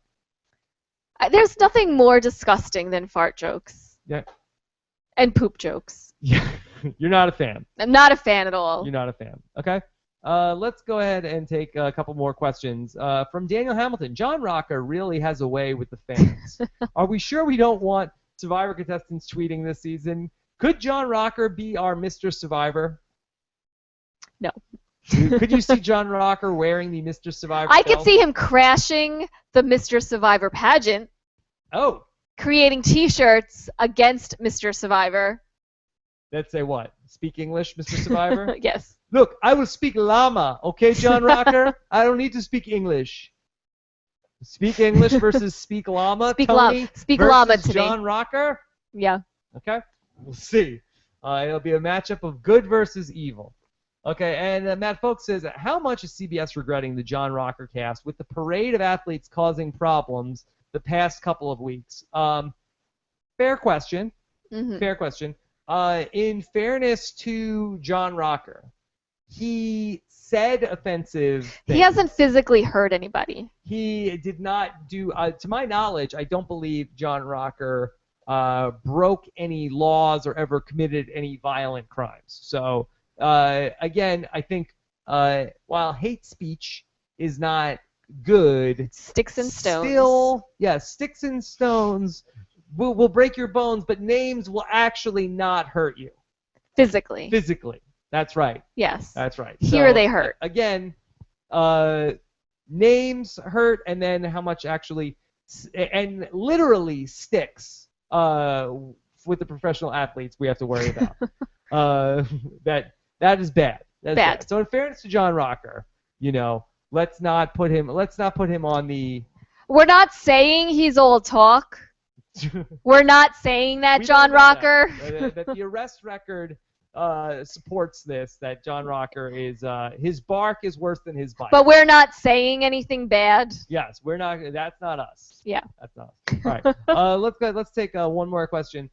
Jay Mackey says, who do you think will be the biggest villain, John or Julie? She just looks evil. She does have that bad girl look. She does have the... And I think that's something that she's going to need to overcome. Because she looks like a bad girl. She does look a little bit like... you could cast her on a. She could be on Bad Girls Club. I don't know if I'd say Bad Girls Club. No, she looks like one of the girls in Bad Girls Club. She might not act like that. I'm just saying that's how it's cast. I think you could cast her to be a bitchy character on any. Or the Housewives. Yes, the Housewives. The Housewives, sure. She does have that look. Mm-hmm. But we'll see. I don't know if that's going to necessarily hurt her in the game. But she's very pretty. Yes, I'm very interested to see how she does. And she's got a hot body. Yes. Would you be friends with Julie McGee? I don't really like tanning as much as I used to. As you can see, I'm very pale. But yes, she seems like she likes to work out. Okay. All right, Nicole. Who will go further in the game? Once, twice, three. Julie. Yes, we're in agreement on that one. Is John Rocker dateable? No. No. I agree. I think you're right about that. Yeah. Is Julie dateable? Yes. I think so too. I think so. Can Julie win the game? No. No. I'm gonna say the jury's out. Yeah. The jury's out. I gotta see it. I haven't been updating you guys on the tribes on the last couple. Yeah, doing a bad job there. Okay, sorry about that. So John Rocker and Julie. Okay. Oh, we gotta pick up the pace. We're only on number 4 here. Okay. So here are the people that are on the yellow team so far. I told you about Dale. Right. And then I told you that he would be joined by Alec. The older one. Yeah. That's the younger one. That's the younger one. You have Dale, Kelley's dad. Okay. And then you have Alec, the younger brother Okay. from Drew and Alec. Also, Val will be with this group. It seems like a good team. Okay. And now here comes. Good God, that's John Rocker's music. Do you think any of them will recognize John Rocker thus far? Well, we said that Jeremy recognized John Rocker, and so Val will. So Val does know. Val knows John Rocker. Okay. Okay. So. But does she know who he is? Like what I think Jeremy is going to inform her. It will explain it to her. Mm-hmm. Okay. So Val, John Rocker, Dale, and Alec are on one side, and then on the other side we have. I told you about Drew and Kelley are together. We said showmance maybe. Okay. Add Jeremy to that mix, and now add Julie. So Julie, Kelley, Jeremy, and Drew. Okay. All right. So there you go. Those are our 4. Who do you think Julie will align with? Out of that group? Kelley? I'm not sure. Yeah. I'm not sure if Kelley and she could be Julie, the odd woman out. She could be. Yeah. She could be. All right. Let's go ahead and let's talk about our 5th group, our 5th pair, which is, hey, it's Josh and Reed. And Reed, Nicole, is he was one of the performers in Spider-Man Turn Out the Dark. Is that what it's called? Something like that. Yeah, the Spider-Man on Broadway. Yes, that's how I know it. Yes. And Josh and Reed, they are both performers. The Broadway boys. Yes. They are dating, Mm-hmm. and they are big fans of the Bible. Yes, they're the Christian boys. Yes, Christian dating guys. Okay. Yes, one of them comes from a long line of pastors. Whoa. Yes, I don't remember if it was Josh or Reed. All right, so this is Josh. Josh is the shorter blonde guy. They are big Survivor fans. Well, I think one was. I think Reed is a Survivor fan. Right. Reed and Josh are a bit of a Rob and Nicole. We'll put it that way. Oh, okay. Yes. One became a Survivor fan by osmosis. Okay. So here is Josh. Josh he likes to write songs, go to the gym. He plays Settlers of Catan. A lot of people are asking for that for Reality Game Masters. Is that a video game? No, it's a game that you would hate. What is it? It is like role playing, or not role playing, but it's like a strategy game that lasts many, many hours. So it's like a board game sort of thing? Similar to Risk. Okay. Yes. So think of all the things that you hate of having a long attention span, playing a game for many, many hours. Yeah. Yeah. That sounds awful. Yeah, you would not like it. He likes to go to the movies and going to the dog park with the dog. He is confident, energetic, and compassionate. 3 things on the island: Bible, piano, and iPod. And the Survivor he's most like, here's one of my pet peeves: There hasn't been anyone like me. I'm going to pave my own way. No. There's been 450 people, but none of them are like Josh. But he wasn't the fan, right? Now, let's talk about Reed. Okay. So Reed is the fan. Yes. Reed I bet he has someone he's like. Okay. Reed is 3 words to describe him: are perfectionist, outgoing, overachiever. He wants to bring his Bible, his pillow, and a mirror. Because sometimes you have to look yourself in the eye and say, pull up and push through. You're not actually that hungry. I think this would work well for me as a Survivor castaway, too. Or if you just love to look at yourself. Yeah, Survivor contestant that he's most like. Hopefully, I will be unlike anyone thus far in a good way, but if I had to pick, Malcolm and Stephanie LaGrossa for their hyper-competitiveness and athleticism, okay. Bob Crowley for his nerdy science knowledge and ingenuity, and Lisa Welchel for her faith. Okay. Okay? So... Well, at least he could back it up. He could back it up. Yeah. Yes. It's one thing to say, I don't think there's been anybody quite like me, but here's some people that are. And here's why. Here's why. Yeah. Here's some people that are like me. Yes. Here's some traits that I'm going to borrow, mm-hmm. as opposed to, nope, nobody's like me. Or I'm like Parvati. Yeah. Nicole, I feel like I like one of these guys more than the other. Can I guess? You can guess, sure. I think you like Josh. You think I like Josh more than Reed? Because he likes those games. I like Reed more than Josh. Oh. I like Reed, and I get a little bit of a Frankie Grande vibe from Josh. Sorry to hear that, Josh. I'm sorry. You get a little bit of a Frankie Grande vibe. I was gonna say Reed, but after I heard Josh likes those games, that's what I went with. We'll see. A lot of times I'm wrong on these impressions. Yeah. But so far, I'm more of a Reed guy than a Josh guy. Yeah. Okay. Do you think they're insulted by being compared to us? Who's being compared to us? Josh and Reed. Why are they compared to us? Because Josh was introduced. Yes. No, I don't think so. I don't think that is going to bum them out. Yeah, it shouldn't. I don't think it should. So Josh and Reed. Reed. One minor thing that I didn't love about these guys in their interview with Dalton Ross. They talked about how that they're like I forget which one they said that one of them is going to be like Malcolm. I think it might have been like I think it was Josh said, he's going to be like Malcolm, but not get fat the second time. Was Malcolm fat the second time he played Survivor? I don't think Malcolm had time to get fat. They were both laughing about how they're not going to play like Malcolm who got fat in his second time back on Survivor. So you can't talk bad about Malcolm. Fat jokes about Malcolm of all people? Our Mr. Survivor? Oh no. Oh my God. I mean, really? Did he have time to even get fat between seasons? Didn't he go back to back? Yeah. I don't get where these guys are saying that Malcolm was fat. We don't make weight jokes. Maybe did they get Malcolm confused with somebody else from that season? I don't know. Malcolm, I don't know if Malcolm's ever been fat. No, not that I can recall. Except we think maybe when he was young, and that's why he has a good personality. That's why he's probably he's a very handsome guy, but he's really nice. He's so very nice, and he has a very good personality. Even when he came to our house, he was so nice. That's one of our working theories that Malcolm was a who came up with this theory? I feel you like and Steven? No, Parvati and I. We've talked about. Was this behind closed doors? No, it was on the podcast. Okay, it was on the podcast.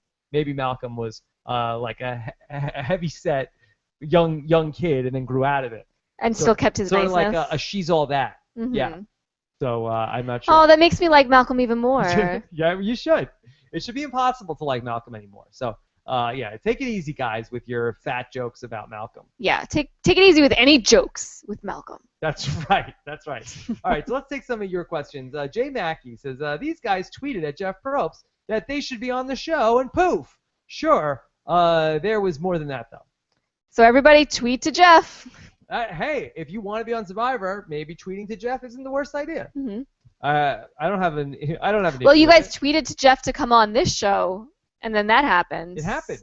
Hey, and Jeff Probst, if you want to tweet about Survivor this fall, you got me, you got Steven, you got Tony, and that's it. Eliza, but that's it. You're not going to be here. And maybe if you're lucky, Survivor Shannon. Maybe Survivor Shannon comes back. Okay. Yeah, I'm not going to go there. Okay, so Chad Shepard says, gotta assume that Spider-Man can climb trees better than Wu, or Eric Reichenbach, or even Ozzy. So I believe Reed by trade is an aerialist. So I think that Reed is going to... Oh, I hope they show his skills on the show. Yeah, both of these guys are going to be... I'm not sure if Chad is making a joke that he played Spider-Man, and so he should be able to climb trees because he was Spider-Man in the play. Chad is very funny. He is funny. That being said, I think that, Reed will have tremendous athleticism. Both of these guys seem like they're in good shape. Pretty strong and in good shape. So I don't think that that will be an issue. This just in, Alex G in the chat room says, I think Malcolm posted a high school photo of himself, and he was a lot fatter than he was. Okay, so it's a sociology experiment. Yeah. Yeah. Okay. So let's go ahead. So if you're a young guy and you want to be Mr. Survivor, don't be afraid to put on a few pounds. And be nice. And then learn how to get people to like you for your personality. And then lose the weight and still be nice. And ride a motorcycle. Whoa. Running through this world. Okay. This is from Josh, from Ismail, who says Josh is a Bible mogul. Okay, gets a call back to being like Frankie Grande. Mm-hmm. Yeah. It might be partially because Josh was the one who broke out into song in one of the interviews. Yes. That was a very Frankie Grande. Josh, please stop singing. Josh, please shut the F up. Yes. Okay. Also, Lisa Solomon says, I love @Nicole Loves Shoes so much. I'm in total agreement with her so far. Oh, I love Lisa Danger. Is that what it is, Lisa Danger? Lisa Solomon. She was also very excited that the person, I'm not going to spoil the quest, but the person who won the quest was the one true hero. Nicole was a huge Quest fan, by the way. Totes. Nicole watched every episode of the Quest twice this summer. 3 times. And then she has a season pass to Utopia. That's right. It's true. What was your favorite part on the Quest? The part that everybody likes. Yes. Okay. All right. Let's go to this is still Lisa. Okay. Nicole, let's do our pick. Who do you think? I have to seriously think about this for a second. Let's see if we have one more? Okay, I got my answer. Okay. All right. So, Nicole, who do you think is going to go further in the game of Survivor? Will it be Josh or Reed? Once, twice, 3, shoot. Reed. Reed. I meant Reed. No. He said Josh. He said Josh. He said Josh. Look, I'm not trying to... Nope. He said Josh. You know what? It's hard because we're doing a Google Hangout. It's hard. You're the host of the show. You can't screw up. But the words are backwards. If I could get it right, you could get it right. You can't read. I did pick Reed. Yeah. I meant Reed. Everybody knows I meant Reed. Nope, he said Josh. What? Chat room, what do you think? And if Josh makes it further, he's going to be like, well, I said Josh. Yes. Okay. All right. So, Scott St. Pierre is saying I'm getting more quiet. That's because I'm losing my voice as the show is continuing to go along. I'm going to raise my volume a little bit to try to compensate for that. All right. So, what do you think, chat room? I said Reed. Should that count? No. That's just not. All right. We'll let the history books decide. We got to move on. Okay. And so let's go. It's getting hot in here. By the way, it's because the podcasting is so good. Yeah. Yeah. Anyway, so Josh and Reed, let me tell you where they're going to go. Josh has the pleasure of going to the Yellow Tribe, where he will be with Val, Dale, Alec, and Mr. John Rocker. Seems like the other tribe is going to be more fun. The other tribe will consist of Reed, joined by Jeremy. He'll be there with Kelley and Drew, and Julie. Okay? That seems like a fun tribe. Seems like it could be fun. All right. So let's go ahead and move on to the next group. How do you think, by the way, John Rocker will deal with Josh being on his team? John Rocker, who famously said he wouldn't never play in New York because he'd have to ride the 7 train with a single mom and I believe a queer with AIDS. Was one That of the was things one he of the things he So said, yeah. in addition to being gay, Josh and Reed are also New Yorkers, which John Rocker does not care for. Mm-hmm. Yes. But they speak English. Yeah. So they do speak English, so that would be a good That's thing. a So we'll plus. see how John Rocker deals with all of that. So let's go to our sixth couple, and that is, it's Jacqueline and John, another John. Boy, Rob versus John's is going to be stacked now. Yeah. Okay, so let's talk about Why are the women so tan even before they go on the show? Because They went to Julie's salon? The women went and got tan before the show started. Yes. Okay, so here's John and Jacqueline. They are dating. So John, his claim to fame is that he won the Big Ten championship at Michigan State University. His hobbies are working out, playing piano, and researching wine. Oh, how do you research wine? What is he researching? I guess you got to taste them all. Yeah, that's how we research. Quite the wine yeah. researcher. Okay, so if he could have three things on the island, he would have a piano, a football, and wine to get drunk. Now this guy sounds like a party. It says wine to get drunk. Yes, wine to get drunk. Duh! Exclamation point. That's what it says. Okay. All right. Survivor contestant that you're most like. He says Hayden. I feel my personality is a lot like his, and he's also an athlete that uses his head. Boy, this guy seems to know a lot about Big Brother. Mm-hmm. So he wants to be like Hayden. Yes. Big Brother fan. Yeah, maybe Hayden is his favorite Big Brother winner. Probably. We'll have to see. We'll have to see about that. Okay. Let's talk about Jacqueline. And Jacqueline, she won the title of Miss Michigan USA. You know what that means, Nicole? She's from Michigan. Pageant Patty. Mm-hmm. First pageant she ever competed in, and she used the platform. Now she has an illness. Do you know anything about this, Nicole? She has a syndrome. MRKH. She's born without a uterus, and one in approximately 4,500 women have this. Mm-hmm. Okay. She is spontaneous, loyal, and versatile. She would bring her cell phone for photos. So I'm not sure why she wouldn't bring a camera for photos. Maybe she just wants some apps to adjust and crop. Now, if she's bringing a cell phone for photos, that's because she wants to take another Bible person. Why didn't you just have like the Bible app? Oh, if she's bringing her phone. Mm-hmm. And then also a stuffed animal to sleep with. Okay. Okay. So those are the three things she wants to. And who is she like? Survivor contestant she's most like. Jeffra. This is not a good sign. What? This is not a good sign. No. Yeah. 450 survivors. We're gonna go with Jeffra. Jeffra's very nice. Nothing very against sweet. Jeffra. Yeah, very pretty. Nothing against Jeffra, but speaks to a couple things. One, that it sounds like Jacqueline has watched exactly one season of Survivor. Yeah. Yes. And if you're gonna say you're like Jeffra, just go with Natalie White. At least yeah. At least she won. At least she was the winner. Yeah. I don't know what you say is play like Jeffra. Well, Jeffra, I think she was a pageant girl too. Okay. Well. I'm trying to help Jacqueline out. Okay, help her out. Okay. So let's talk about John and Jacqueline. Now, Nicole, do you know why John and Jacqueline want to win Survivor so badly? For money. Yes. Yes. And what are they going to do with that money? I don't know. Well, they want a surrogate. It's expensive. It is expensive. John says it's like $200,000. Is it that much? I guess so. Yeah. That's expensive. That's before you even have a kid. Wait till you have the kid. It's even more expensive. That's even more than. Think about what you're doing. Oh my god.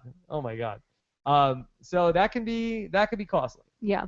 All right. So let's talk a little bit about them individually. I just had a Corinne moment in my head. Yes. And I was thinking of what Corinne would say. Well, we'll find out on Thursday and what Corinne will say. It was an awkward pause for me because I didn't want to say it. All right. So let's talk a little bit about John and Jacqueline. John was worried about his athletic prowess before he came here, and then he got to the island and saw that there were a bunch of dudes that were bigger than him. And then he felt bad about himself? Yes. And then we'll see. Jeff Probst, in his cast assessment also, he thought that Jacqueline was in trouble. Yes. Jeff Probst was not high on Jacqueline in his preview. Mm-hmm. He thinks that he doesn't know if she's going to make it. So We'll see. Yeah, Jeff, he wasn't a fan of Jacqueline. Now, also last season, Jeff said Spencer had 0 chance to win the game. Also. But he did write Spencer a note. Yes. Apologizing. Yes. So take it with a grain of salt. Yeah.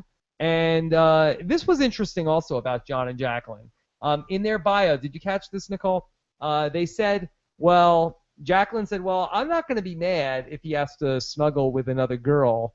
Sure. And she said, well, and I might have to snuggle with a guy also. So, I don't know. Is that the rules of Survivor? Blood versus water?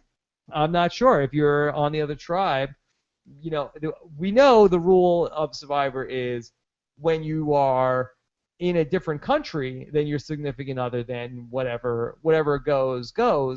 But I didn't know if you're in the same island with the other, but they're on another tribe.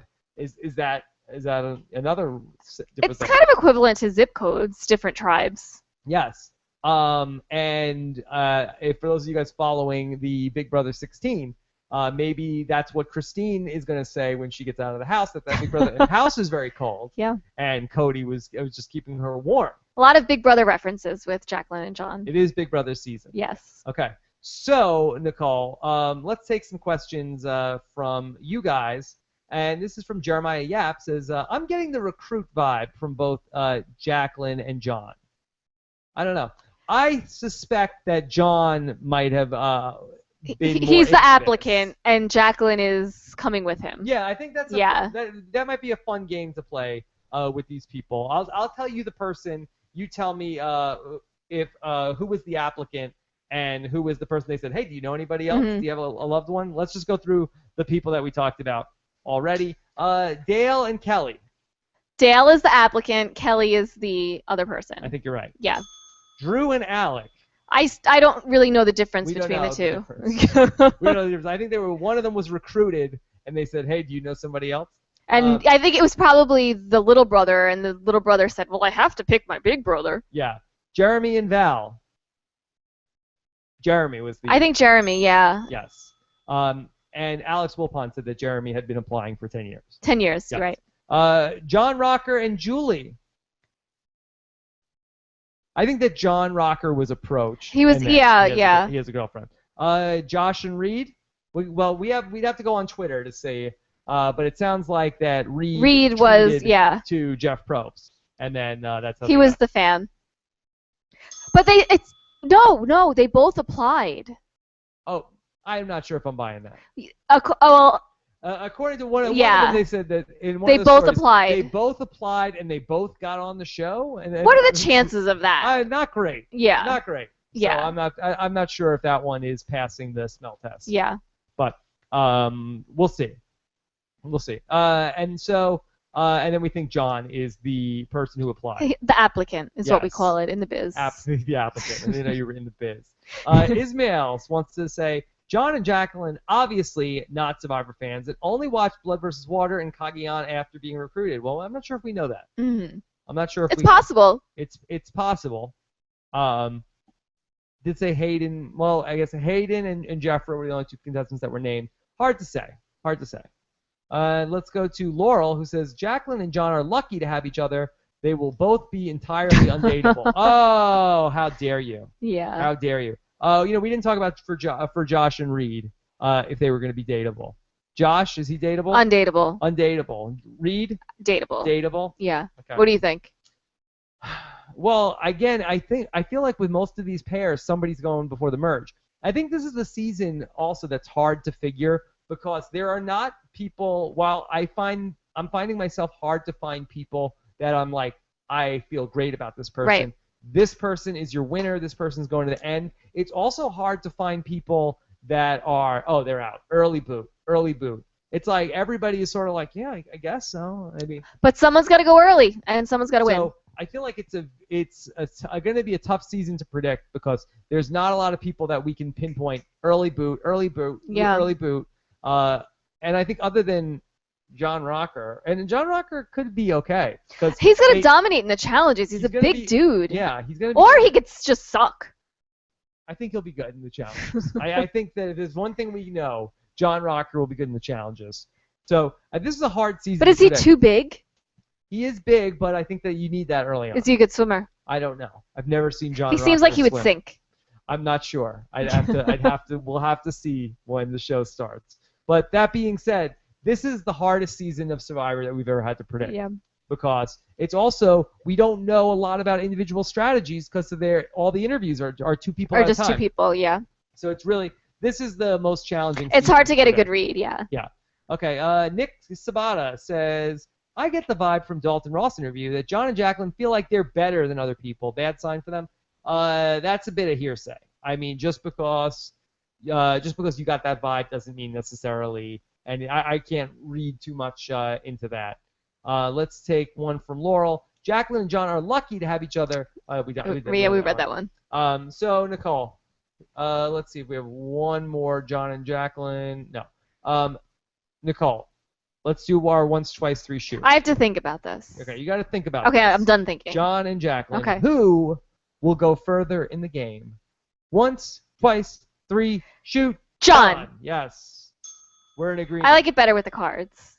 I know, but you misplaced the cards last time. Did I really? I think so. Now you're just making stuff up. I think that sounds right. That sounds right. Okay. So that is John and Jacqueline. I'm sorry, you wanted to save the cards. Yes.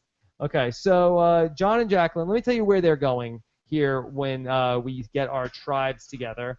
And we have, oh, that was an accidental ding. It's never an accident. Yes. Sometimes it's intentional. Okay. So I'm sorry. So the yellow tribe will be getting. This is going to be Jacqueline. Good. She's wearing a yellow bikini. Yes, and that's easy. That's good to tell. Yeah. All right. So Jacqueline will be on the tribe with Alec, Val, Dale, John Rocker. Is there anything else that we talked about? The not fun tribe. Okay. And then John Mm-hmm. will be on the tribe with Kelley. With the party people. Yeah. With Julie, Mm-hmm. with Reed, with Jeremy, and Drew. Okay. All right. So that's the fun tribe. That's the fun tribe. Okay. Let's go ahead and let's talk about our next couple here. Is this the last couple? No. Oh. This is only the 7th couple. There's still 2 more after this. Wes and Keith, Team Weath. Okay. So let me tell you about Wes. And we Keith. already had a Weath. No, we have 2 Weaths this fall on CBS. Okay. So this is Wes and Keith, and to me, this is the second coming of Big Tom and Bucky Bowe. I can see that. Okay. Nicole, you do a good Big Tom impression, right? Oh. No, I hear you do. Yeah. So Wes and Keith. Now, interestingly, they are both firefighters, like Jeremy. Yes. Okay. So if there's a fire at the camp, yes, you guys are in good hands. And so if Butch Lockley, if they do Undercover Butch this season, there you go. All right. So Keith, he is the older guy. Keith is the dad. He does hunting, fishing, and golfing. His pet peeves are loafers. Do you think he means the shoes? No. Okay. 3 words to describe him: easygoing, loving, and hardworking. All right. If he could have 3 things, it would be 39 cigars. For each day? An easy chair, and a truck. Nicole, is that just me, or is that 41 things? That's a lot of things. That sounds like 41 things to me. Yeah. Survivor contestant you most like? Rudy, because he's older and wiser. Rudy, Keith doesn't look that old. Would you play in Survivor Blood versus Water? No. No. I don't think so. Yeah. Yep. Okay, Rudy. You know, and I hope I never do. Yeah. Rudy, would you hang out with Keith? Not if I can help it. All right, let's talk about Wes. Wes is the younger guy. They are from Shreveport. Where's that? That's in Louisiana. Mm-hmm. And Hants territory. Ooh. Hants territory. So they are, father and son. He also likes hunting, fishing, and drinking beer. I hope he's on the party tribe. His pet peeves are people when they have their windshield wipers on and it's not raining. How often does that Sometimes it happens by accident. And does that happen to you? A lot. Okay, if he could bring 3 things. Beer. Okay. Dip/smokeless tobacco. Lovely. And number 3, Mila Kunis. She's preggers. All right, Wes, at the end of the day, if anybody is bringing Mila Kunis to the island, it's going to be when Beast Mode Cowboy is going to be playing Survivor. That's my girlfriend. I'm marrying her. Back off, buddy. Yeah, keep it in your pants. All right, so Mila Wes. Kunis is so popular Yes. on CBS reality TV. Oh, my God. She's about to give birth any day. All right. A Survivor contestant that Wes is most like. He says, I'm like Ozzy and Russell Hantz because I'll dominate the challenges and have girls under my wings, making them think that I will take them to the end. Oh, my God. I'm the greatest Ozzy of all time. So Is he going to be like the hornball of the season? I think so. Yeah. I think that might come with the territory. With the Hantz territory? I think so. All right, so Wes and Keith, Nicole, let's talk a little bit about these guys. Father and son, Yes. and they're competitive. Mm-hmm. So what do you think of Keith? First off, who do you think was the applicant and who was the tag-along? Who was the +1? I think maybe Keith was the applicant. Keith is the applicant. Yeah. Well, he knows about Rudy. Yeah. The son knows about Russell Hantz, though. And Ozzy. But those are, everybody knows about them. Everybody knows about Ozzy? I think so. I don't know about that. They're not from Venice. Okay. So, all right. So, but it seems like these guys have some sort of a working knowledge of Survivor. They knew about some survivors that weren't necessarily from the last couple seasons. So, let's talk about Wes and tell me what you think about Wes as a Survivor player. I think that he's going to be thinking with the wrong head. Okay. You think Wes is going to be attracted to the ladies. Let me tell you which tribe Wes will be on. You tell me if that's going to be an influence on him. Wes is going to be on what we're calling the not fun tribe. Yeah, the boring tribe. Okay. But he's going to be there with Baylor, who we haven't talked about. Okay. Also with Nadia, who we haven't talked about. Okay. So not a lot of people that are single and ready to mingle. Yeah. Jacqueline will be there. Okay, well, there's something. To cuddle. She's down to cuddle. And Val. She's DTC. Yeah. Okay. And so that's Wes. I'm not sure how much stock I'm putting in the Wes in Team Weed. Yeah. If you had to put stock in one Team Weed this season on CBS, is it Wes and Keith or is it Whitney and Keith? I'm going for The Amazing Race. On The Amazing Race. Yeah. I think I'd go with Team. The amazing racers. The Amazing Weeth. Yeah, the amazing romantic racers of Team Weeth as opposed to father and son Team Weeth.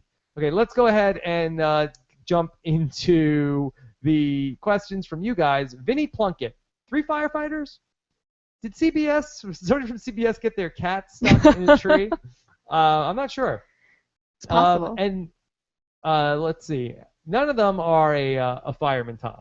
I don't see a fireman Tom in the bunch. No. I don't think so. Okay? Let's go ahead and let's take Jay Mackey says, may have just found my season crush. Can you guess which one I'm talking about? I guess it must be Wes. I'm going with Keith. Keith.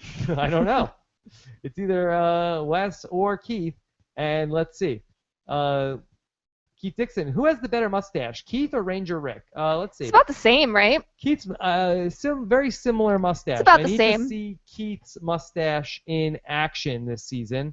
Laurel says Keith is my pick for the winner. He's likable and athletic without appearing to be a threat. Could be a little older for a winner. Keith is coming in at 53. That's still young. Still young, 53. Mm-hmm. I think 53 is probably a little bit... It's Survivor old, but it's young. It's a little Survivor old, and I think it's outside of the... The winner zone? The winner zone. I really feel like if I had to put like the sweet spot for Survivor winners, and again, I could be way off on the numbers on this. Mm-hmm. I'm looking for somebody for Survivor winners. Give me somebody in between like 32 to 42. I feel like I was going to say 30 to 40. Yeah, I feel like that's a good sort of window. Mm-hmm. And then if you could be like right in the middle of that, that's perfect. Yeah. That's perfect. Okay. And then so that's Laurel's pick. Nicole, who do you think is going to be in the furthest? Who's going to go further in the game? Is it going to be Wes or is it going to be Keith? Okay. Once, twice, three. Shoot. Keith. Wes. Oh. Okay. I'm going Keith. Keith. Mm-hmm. We'll see. Not holding a lot of stock in Wes. He's too horny. We'll see. Keith and Dale are split up, so each tribe has one old guy. Well, they got to split up the old dudes. They got to split up the old dudes. Could the old dudes... See, I actually think that Wes will do well with Dale. I think that... Because he's used to Keith. Yes, I think that Wes will hook up with Dale. Easy, Nicole. Keep your mind out of the gutter. I think that Wes and Dale will work together. Because it's like, hey, you're like my dad. My dad's on the other tribe. But isn't Rocker on that tribe too? Yes. Do you think maybe Wes and Rocker? I think that Rocker is going to be with a couple of guys who may not be so put off by him. In Wes, it seems like a country kid. Yeah. I could see him like, oh man, John Rocker's on my team. And then also, Can I have a shirt? Yeah. Dale, is not a city guy. Right. He may like the John Rocker. So John Rocker may well be in good company early on in the game. And I wonder if maybe some of the country guys could be picking on the Josh. Mm-hmm. So I don't know if Josh is going to fit in great with those guys. Mm-hmm. Yeah. So yeah, he could be in trouble. Could be in trouble. So the men in that group, you have Josh, okay, Alec, and you have John Rocker. Mm-hmm. You have Dale, and that. I'm sorry. Josh. So it's Josh, Alec, Wes, John Rocker, and Dale. Mm-hmm. So okay. I feel like out of those 5 guys, I wonder if if Josh will be the one of those 5 guys that does not get along with the other group. It seems like one of these things don't belong. Josh could be an early boot. Yeah. That's possible. Now we'll see how he bonds with the other people in the group. That's going to ultimately determine it, but I'm not sure. Sure. Okay, let's go ahead. Let's go to our 8th couple, Nicole. And it is, it's Baylor and Missy. Baylor and Missy. All right, Nicole, what is your take about Baylor and Missy? Mom and daughter. Mom and daughter. Yes. An interesting group of women. Okay, Interesting duo. What about them is interesting to you? They look like sisters. No, Nicole, you're so complimentary to Missy. Missy yes. is the mom. Yes. Missy the mom. Mm-hmm. Okay, they're cheerleading mom and daughter, and they have a lot of hair issues apparently. Oh yeah. That Missy gets chin hair, and Baylor gets stomach hair. Well, this is a problem when you go on Survivor. Yeah, that's the thing. All right, so let's talk about Missy. She's the cheerleading mom. Cheerleading mom. She's from Dallas, Texas. She is she is a person who likes water skiing, singing, and video editing. Interesting. Her pet peeves are people who conform to a standard without knowing the facts, people who play the victim, snoring, poor hygiene, bad teeth, infidelity, oh boy, valet parking in the Highland Park Village. But that seems very specific. Yeah. That seems very specific. I had been wondering where is... Seems like a lot of dislikes. Where is Baylor's dad? What is Missy's marital status? I don't know. There's some infidelity disliking. Yeah, she does not like the infidelity. So I'm wondering, is Missy single and ready to mingle this season?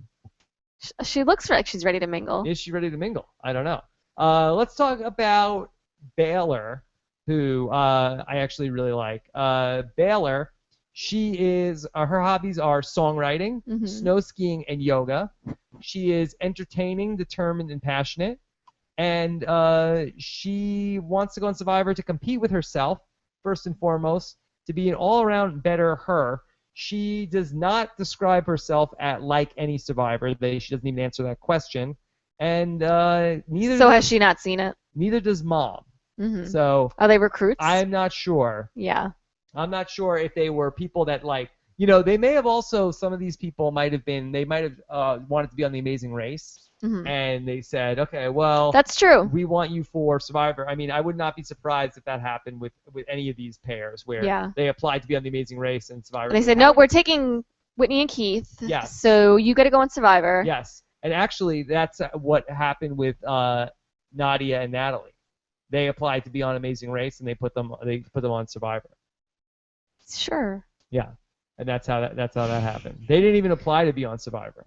They applied to be on Amazing Race. Oh, really? Yeah, and they ended up on Survivor. Wow. Yeah. It's interesting. Okay, so Baylor and Missy, Nicole, tell me about what you think about cheerleading mom and daughter. As far as, do you think they have any game?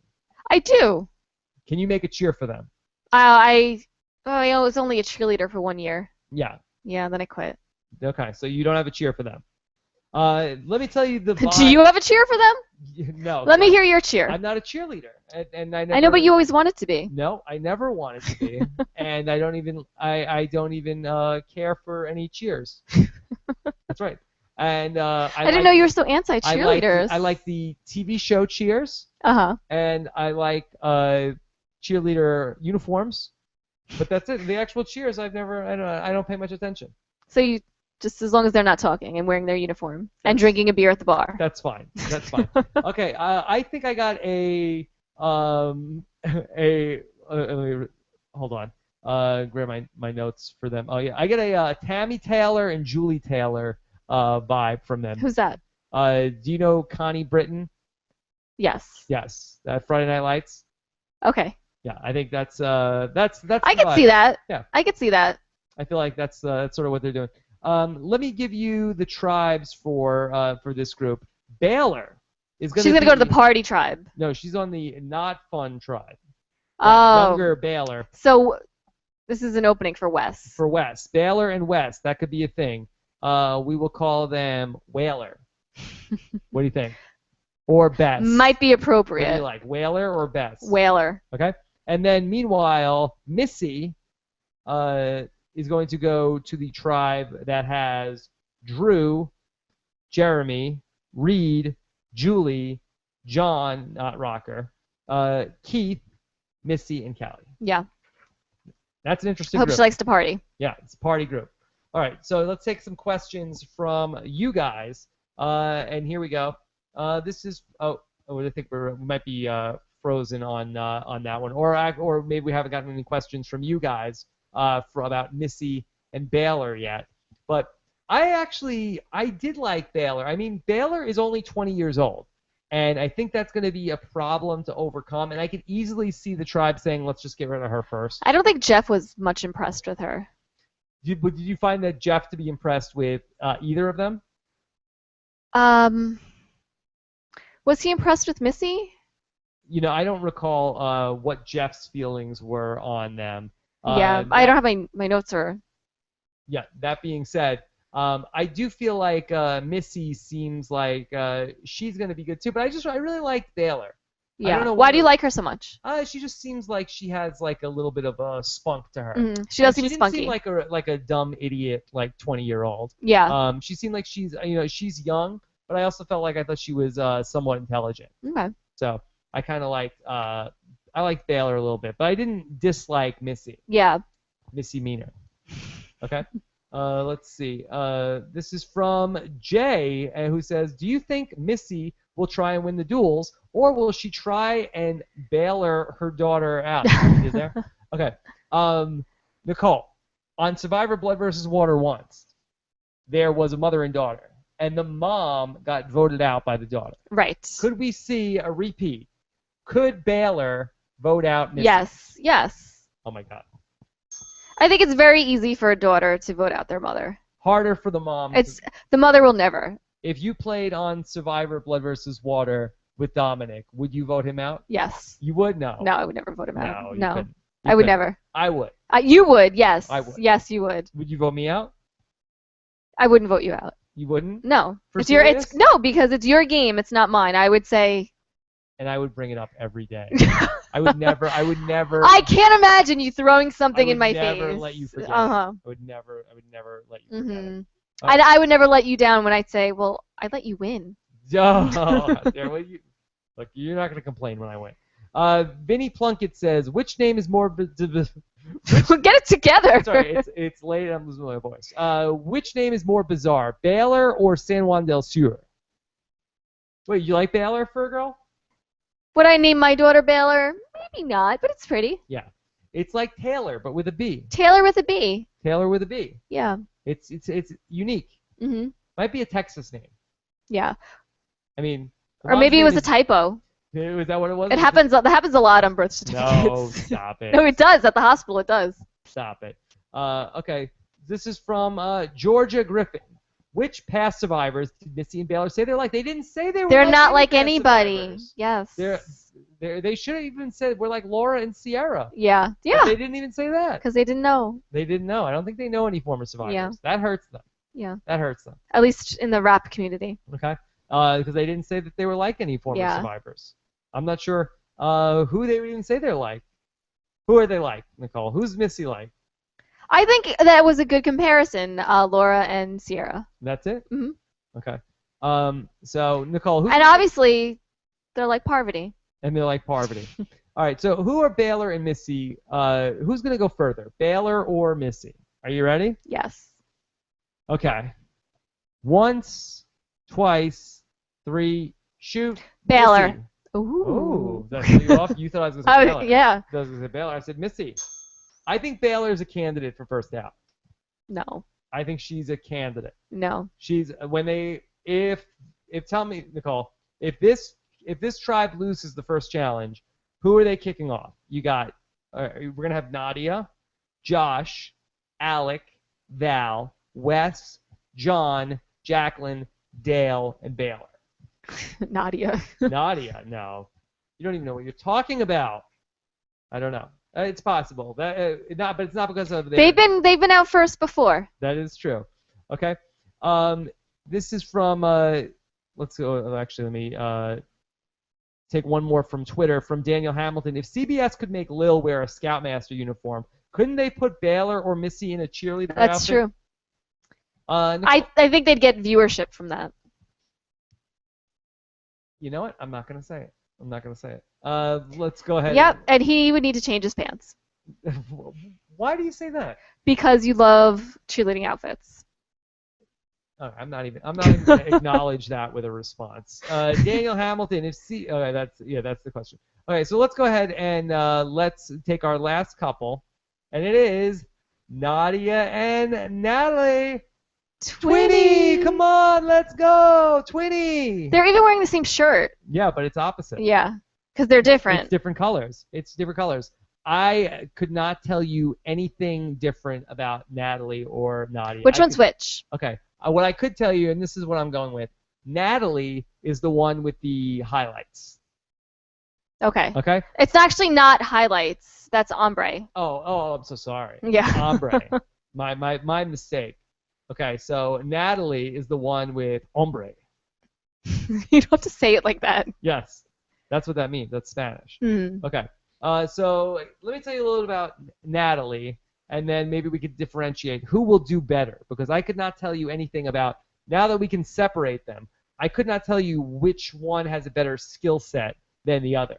Mm-hmm. To me, I feel like they're almost interchangeable, but I think that hopefully this season we learn a little bit more about, because from 2 seasons of The Amazing Race, I couldn't tell you anything like, oh, Natalie is the one that's this, and Nadia is the one that's this. Do you think they're going to be able to function by themselves? I think it's going to be interesting to see, because I am a big fan of the Twinnies. So Natalie is crazy, strong, and confident.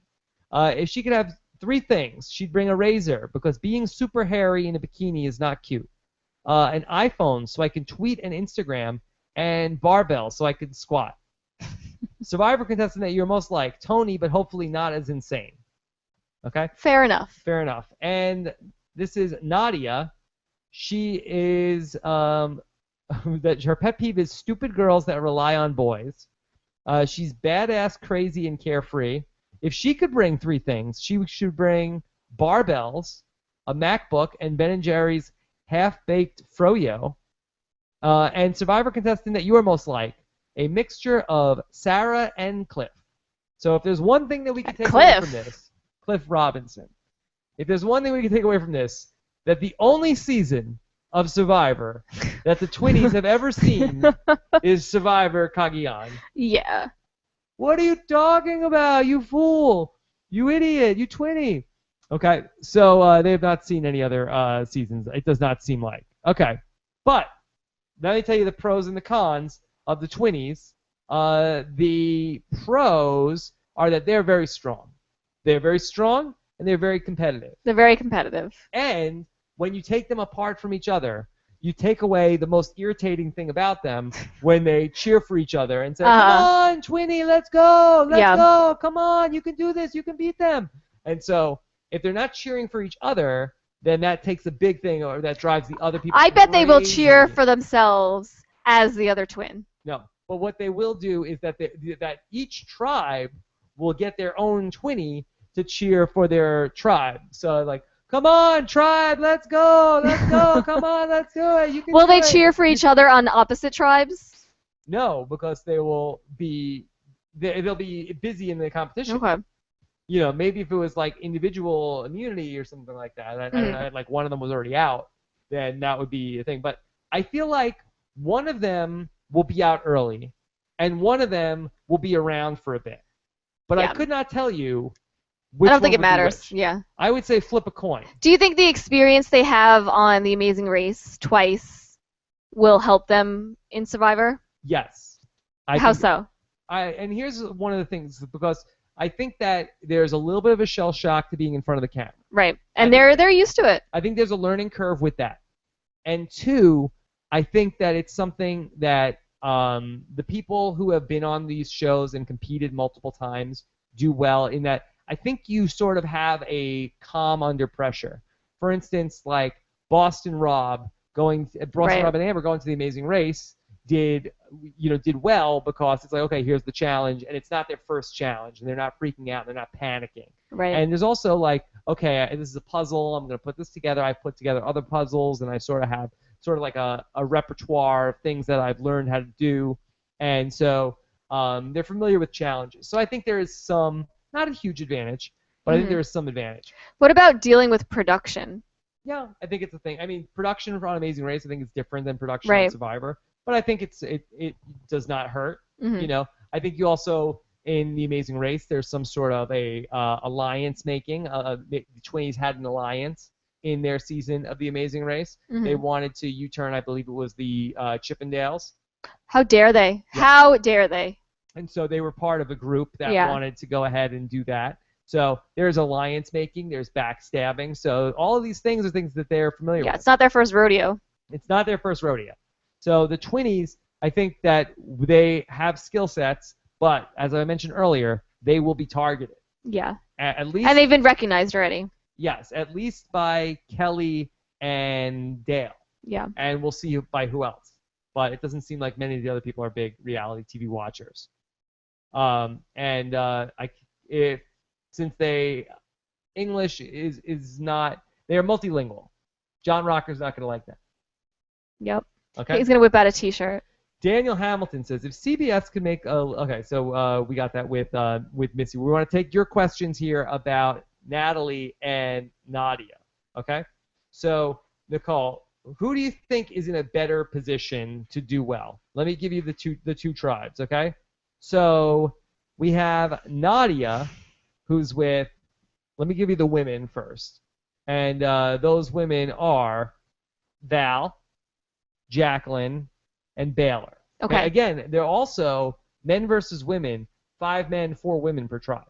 So if the men say, good. Let's bro down. That's not good. Like what happened on the original Blood versus Water. Yeah. Where Brad Culpepper got with Caleb and Hayden and John Cody and Vetus. Yeah. And they said, okay, let's just pick off the women.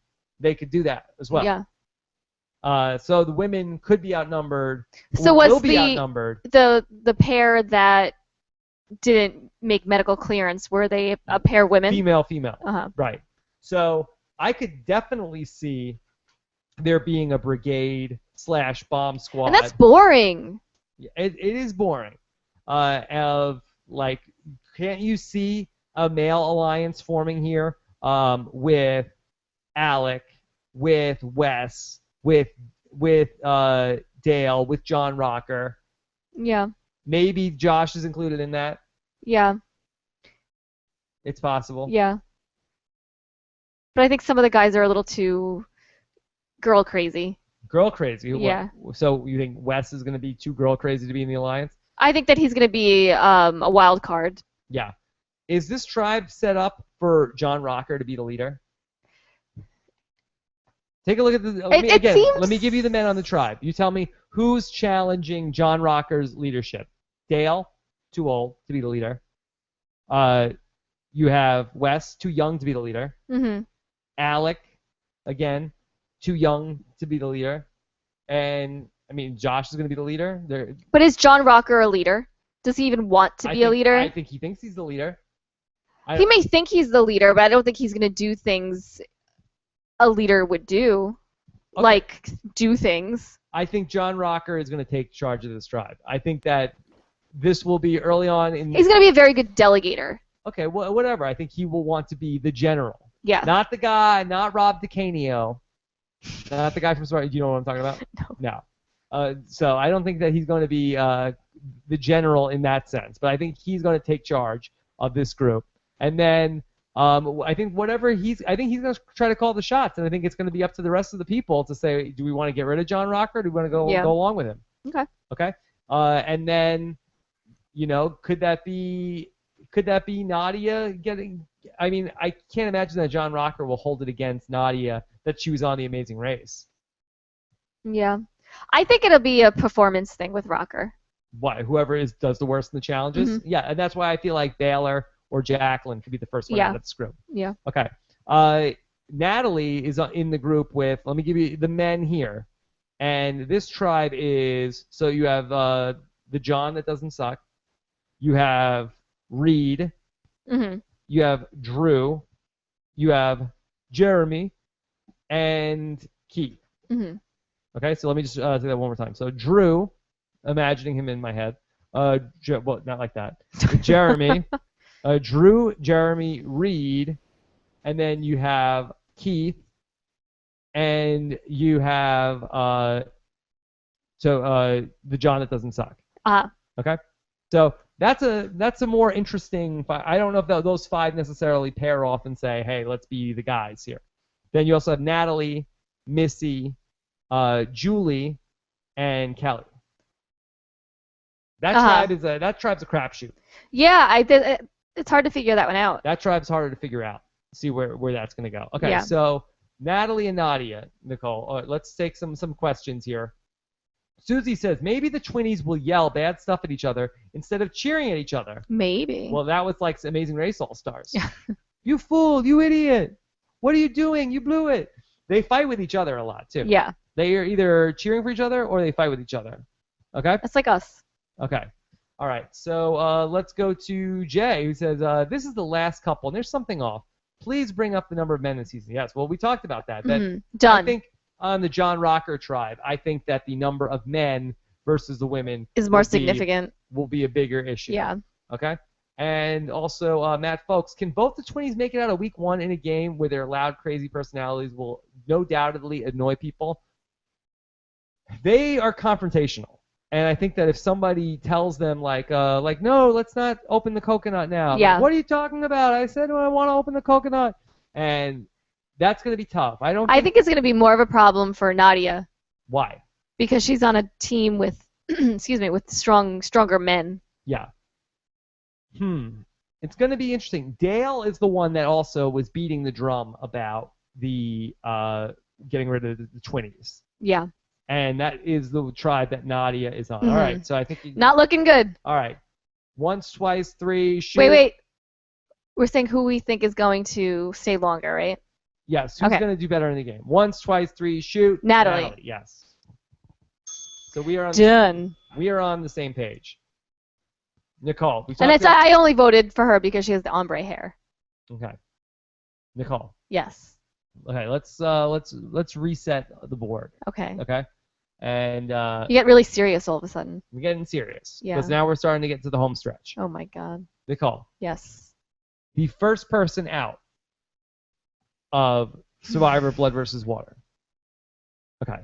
This is a tough question. And I think we should do the once, twice, three shoot again because just like last season when we both picked Sarah for the winner.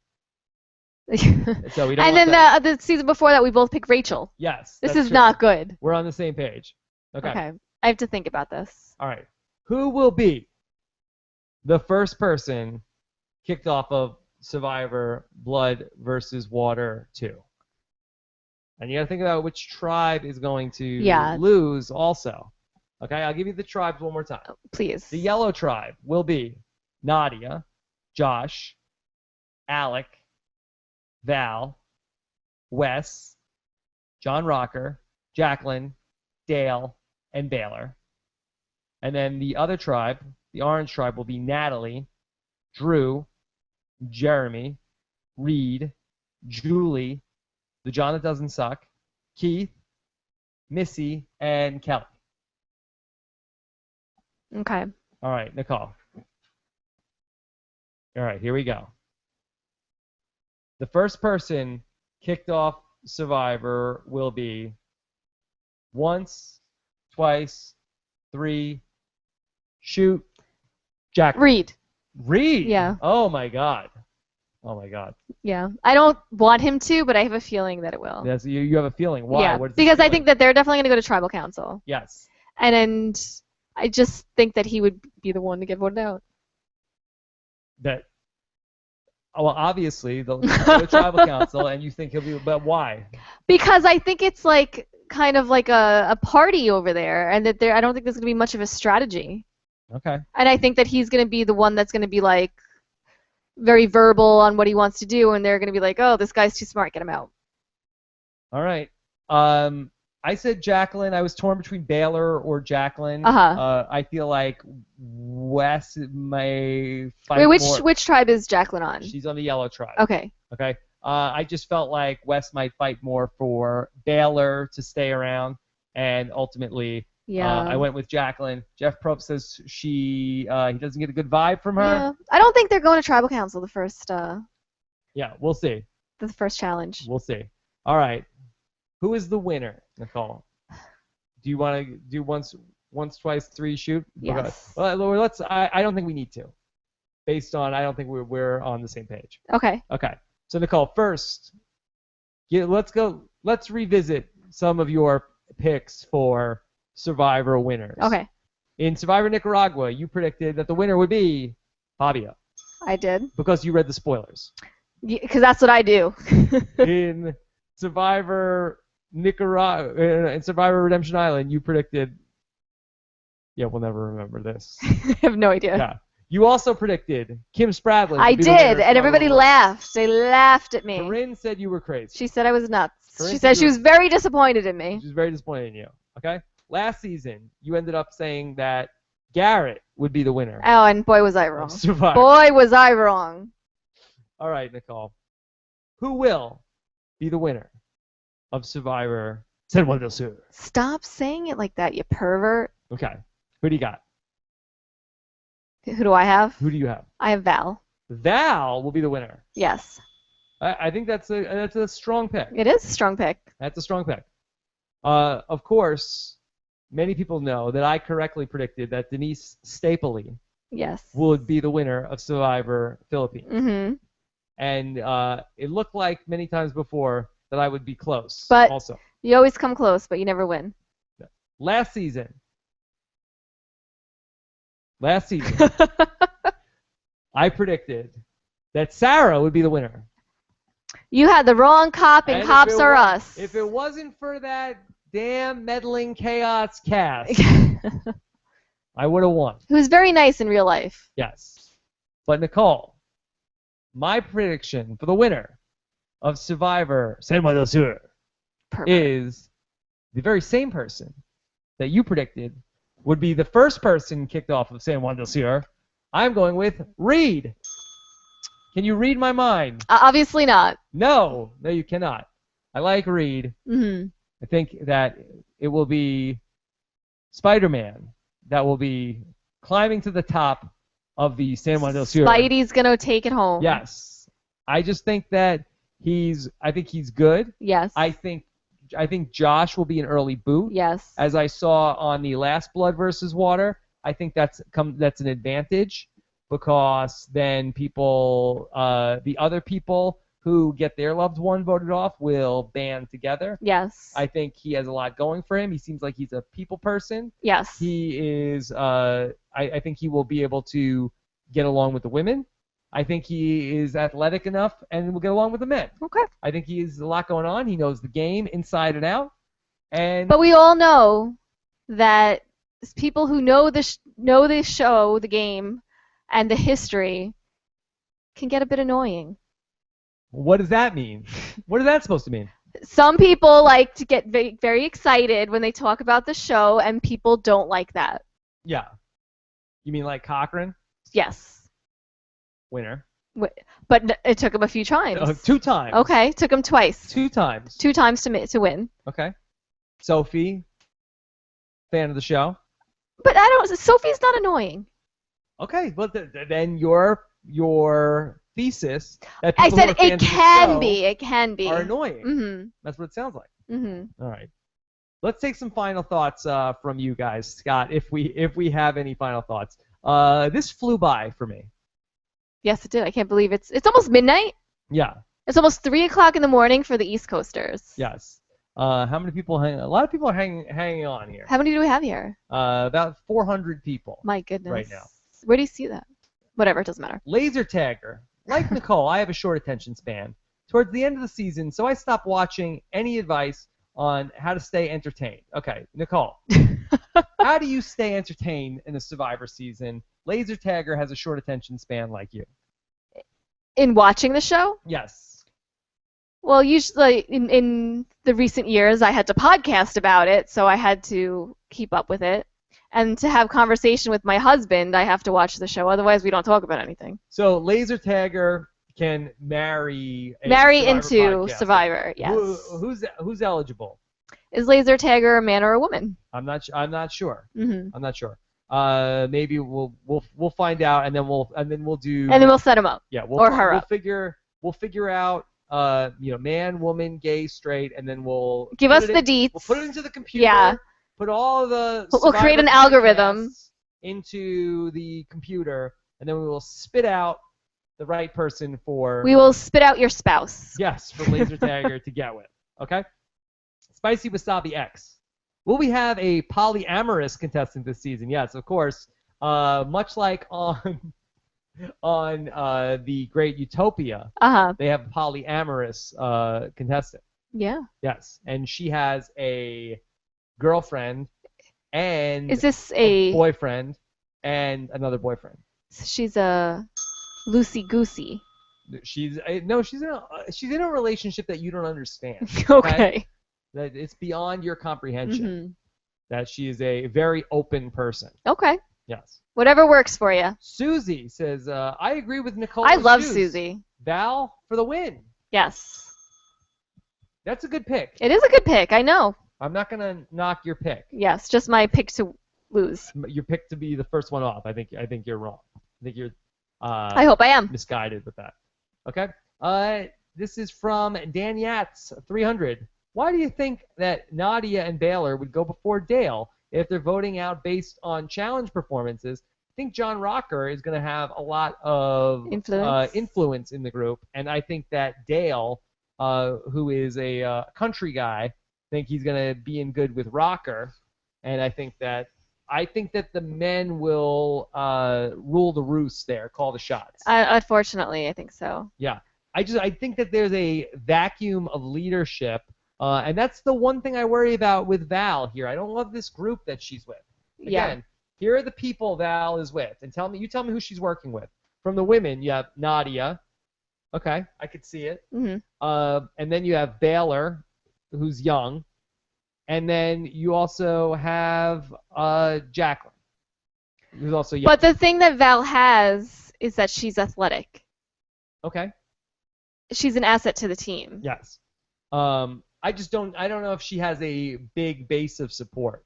No, I agree, but I think that her athleticism will help her. Yeah.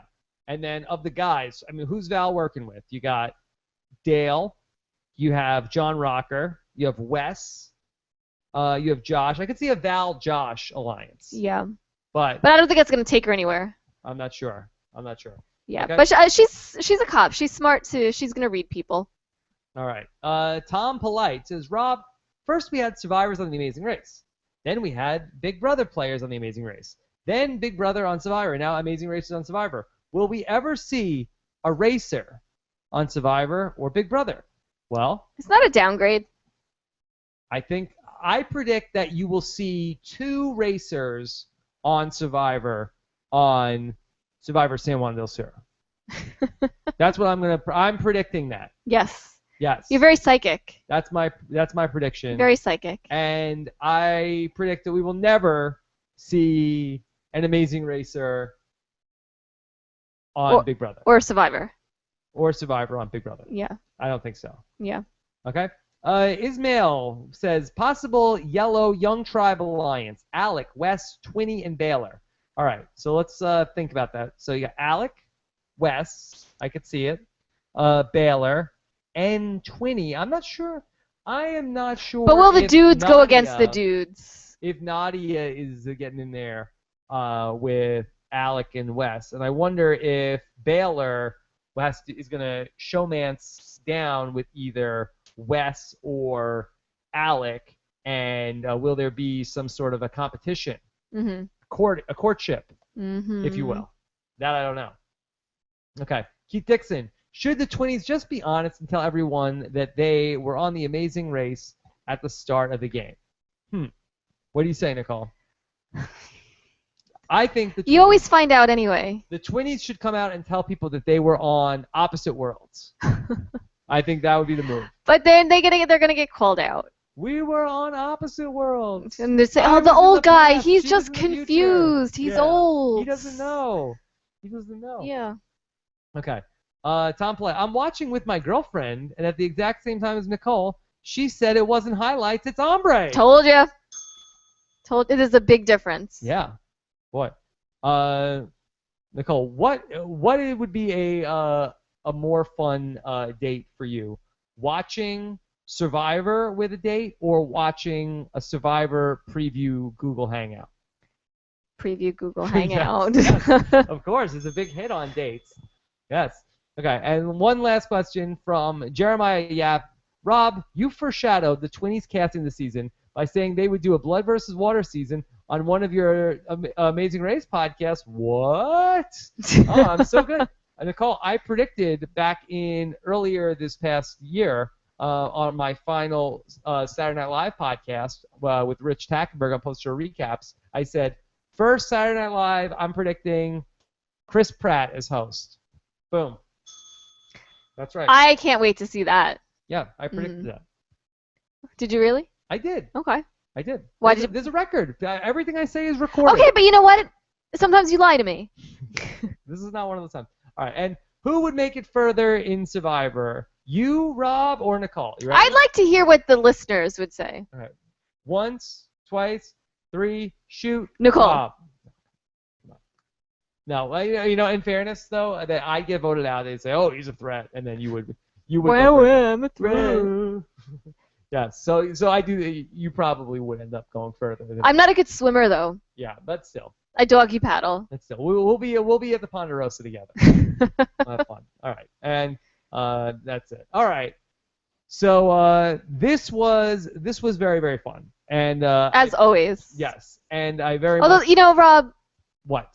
These headphones really hurt my ears. Okay. I mean, there was no reason why you needed to wear them on your ears. There was no sound to hear. You told me to put them on. Because I needed the microphone piece. This whole time. To your mouth. You didn't have to. I mean, you could. Because they really hurt. Okay. Well, we'll work that out for the future. Mm-hmm. If you could hold the microphone still, you wouldn't need to wear them. I get excited and I'm Italian. I talk with my hands. Yeah. All right. Well, good. Well, this was good, consistent audio for you here on this show.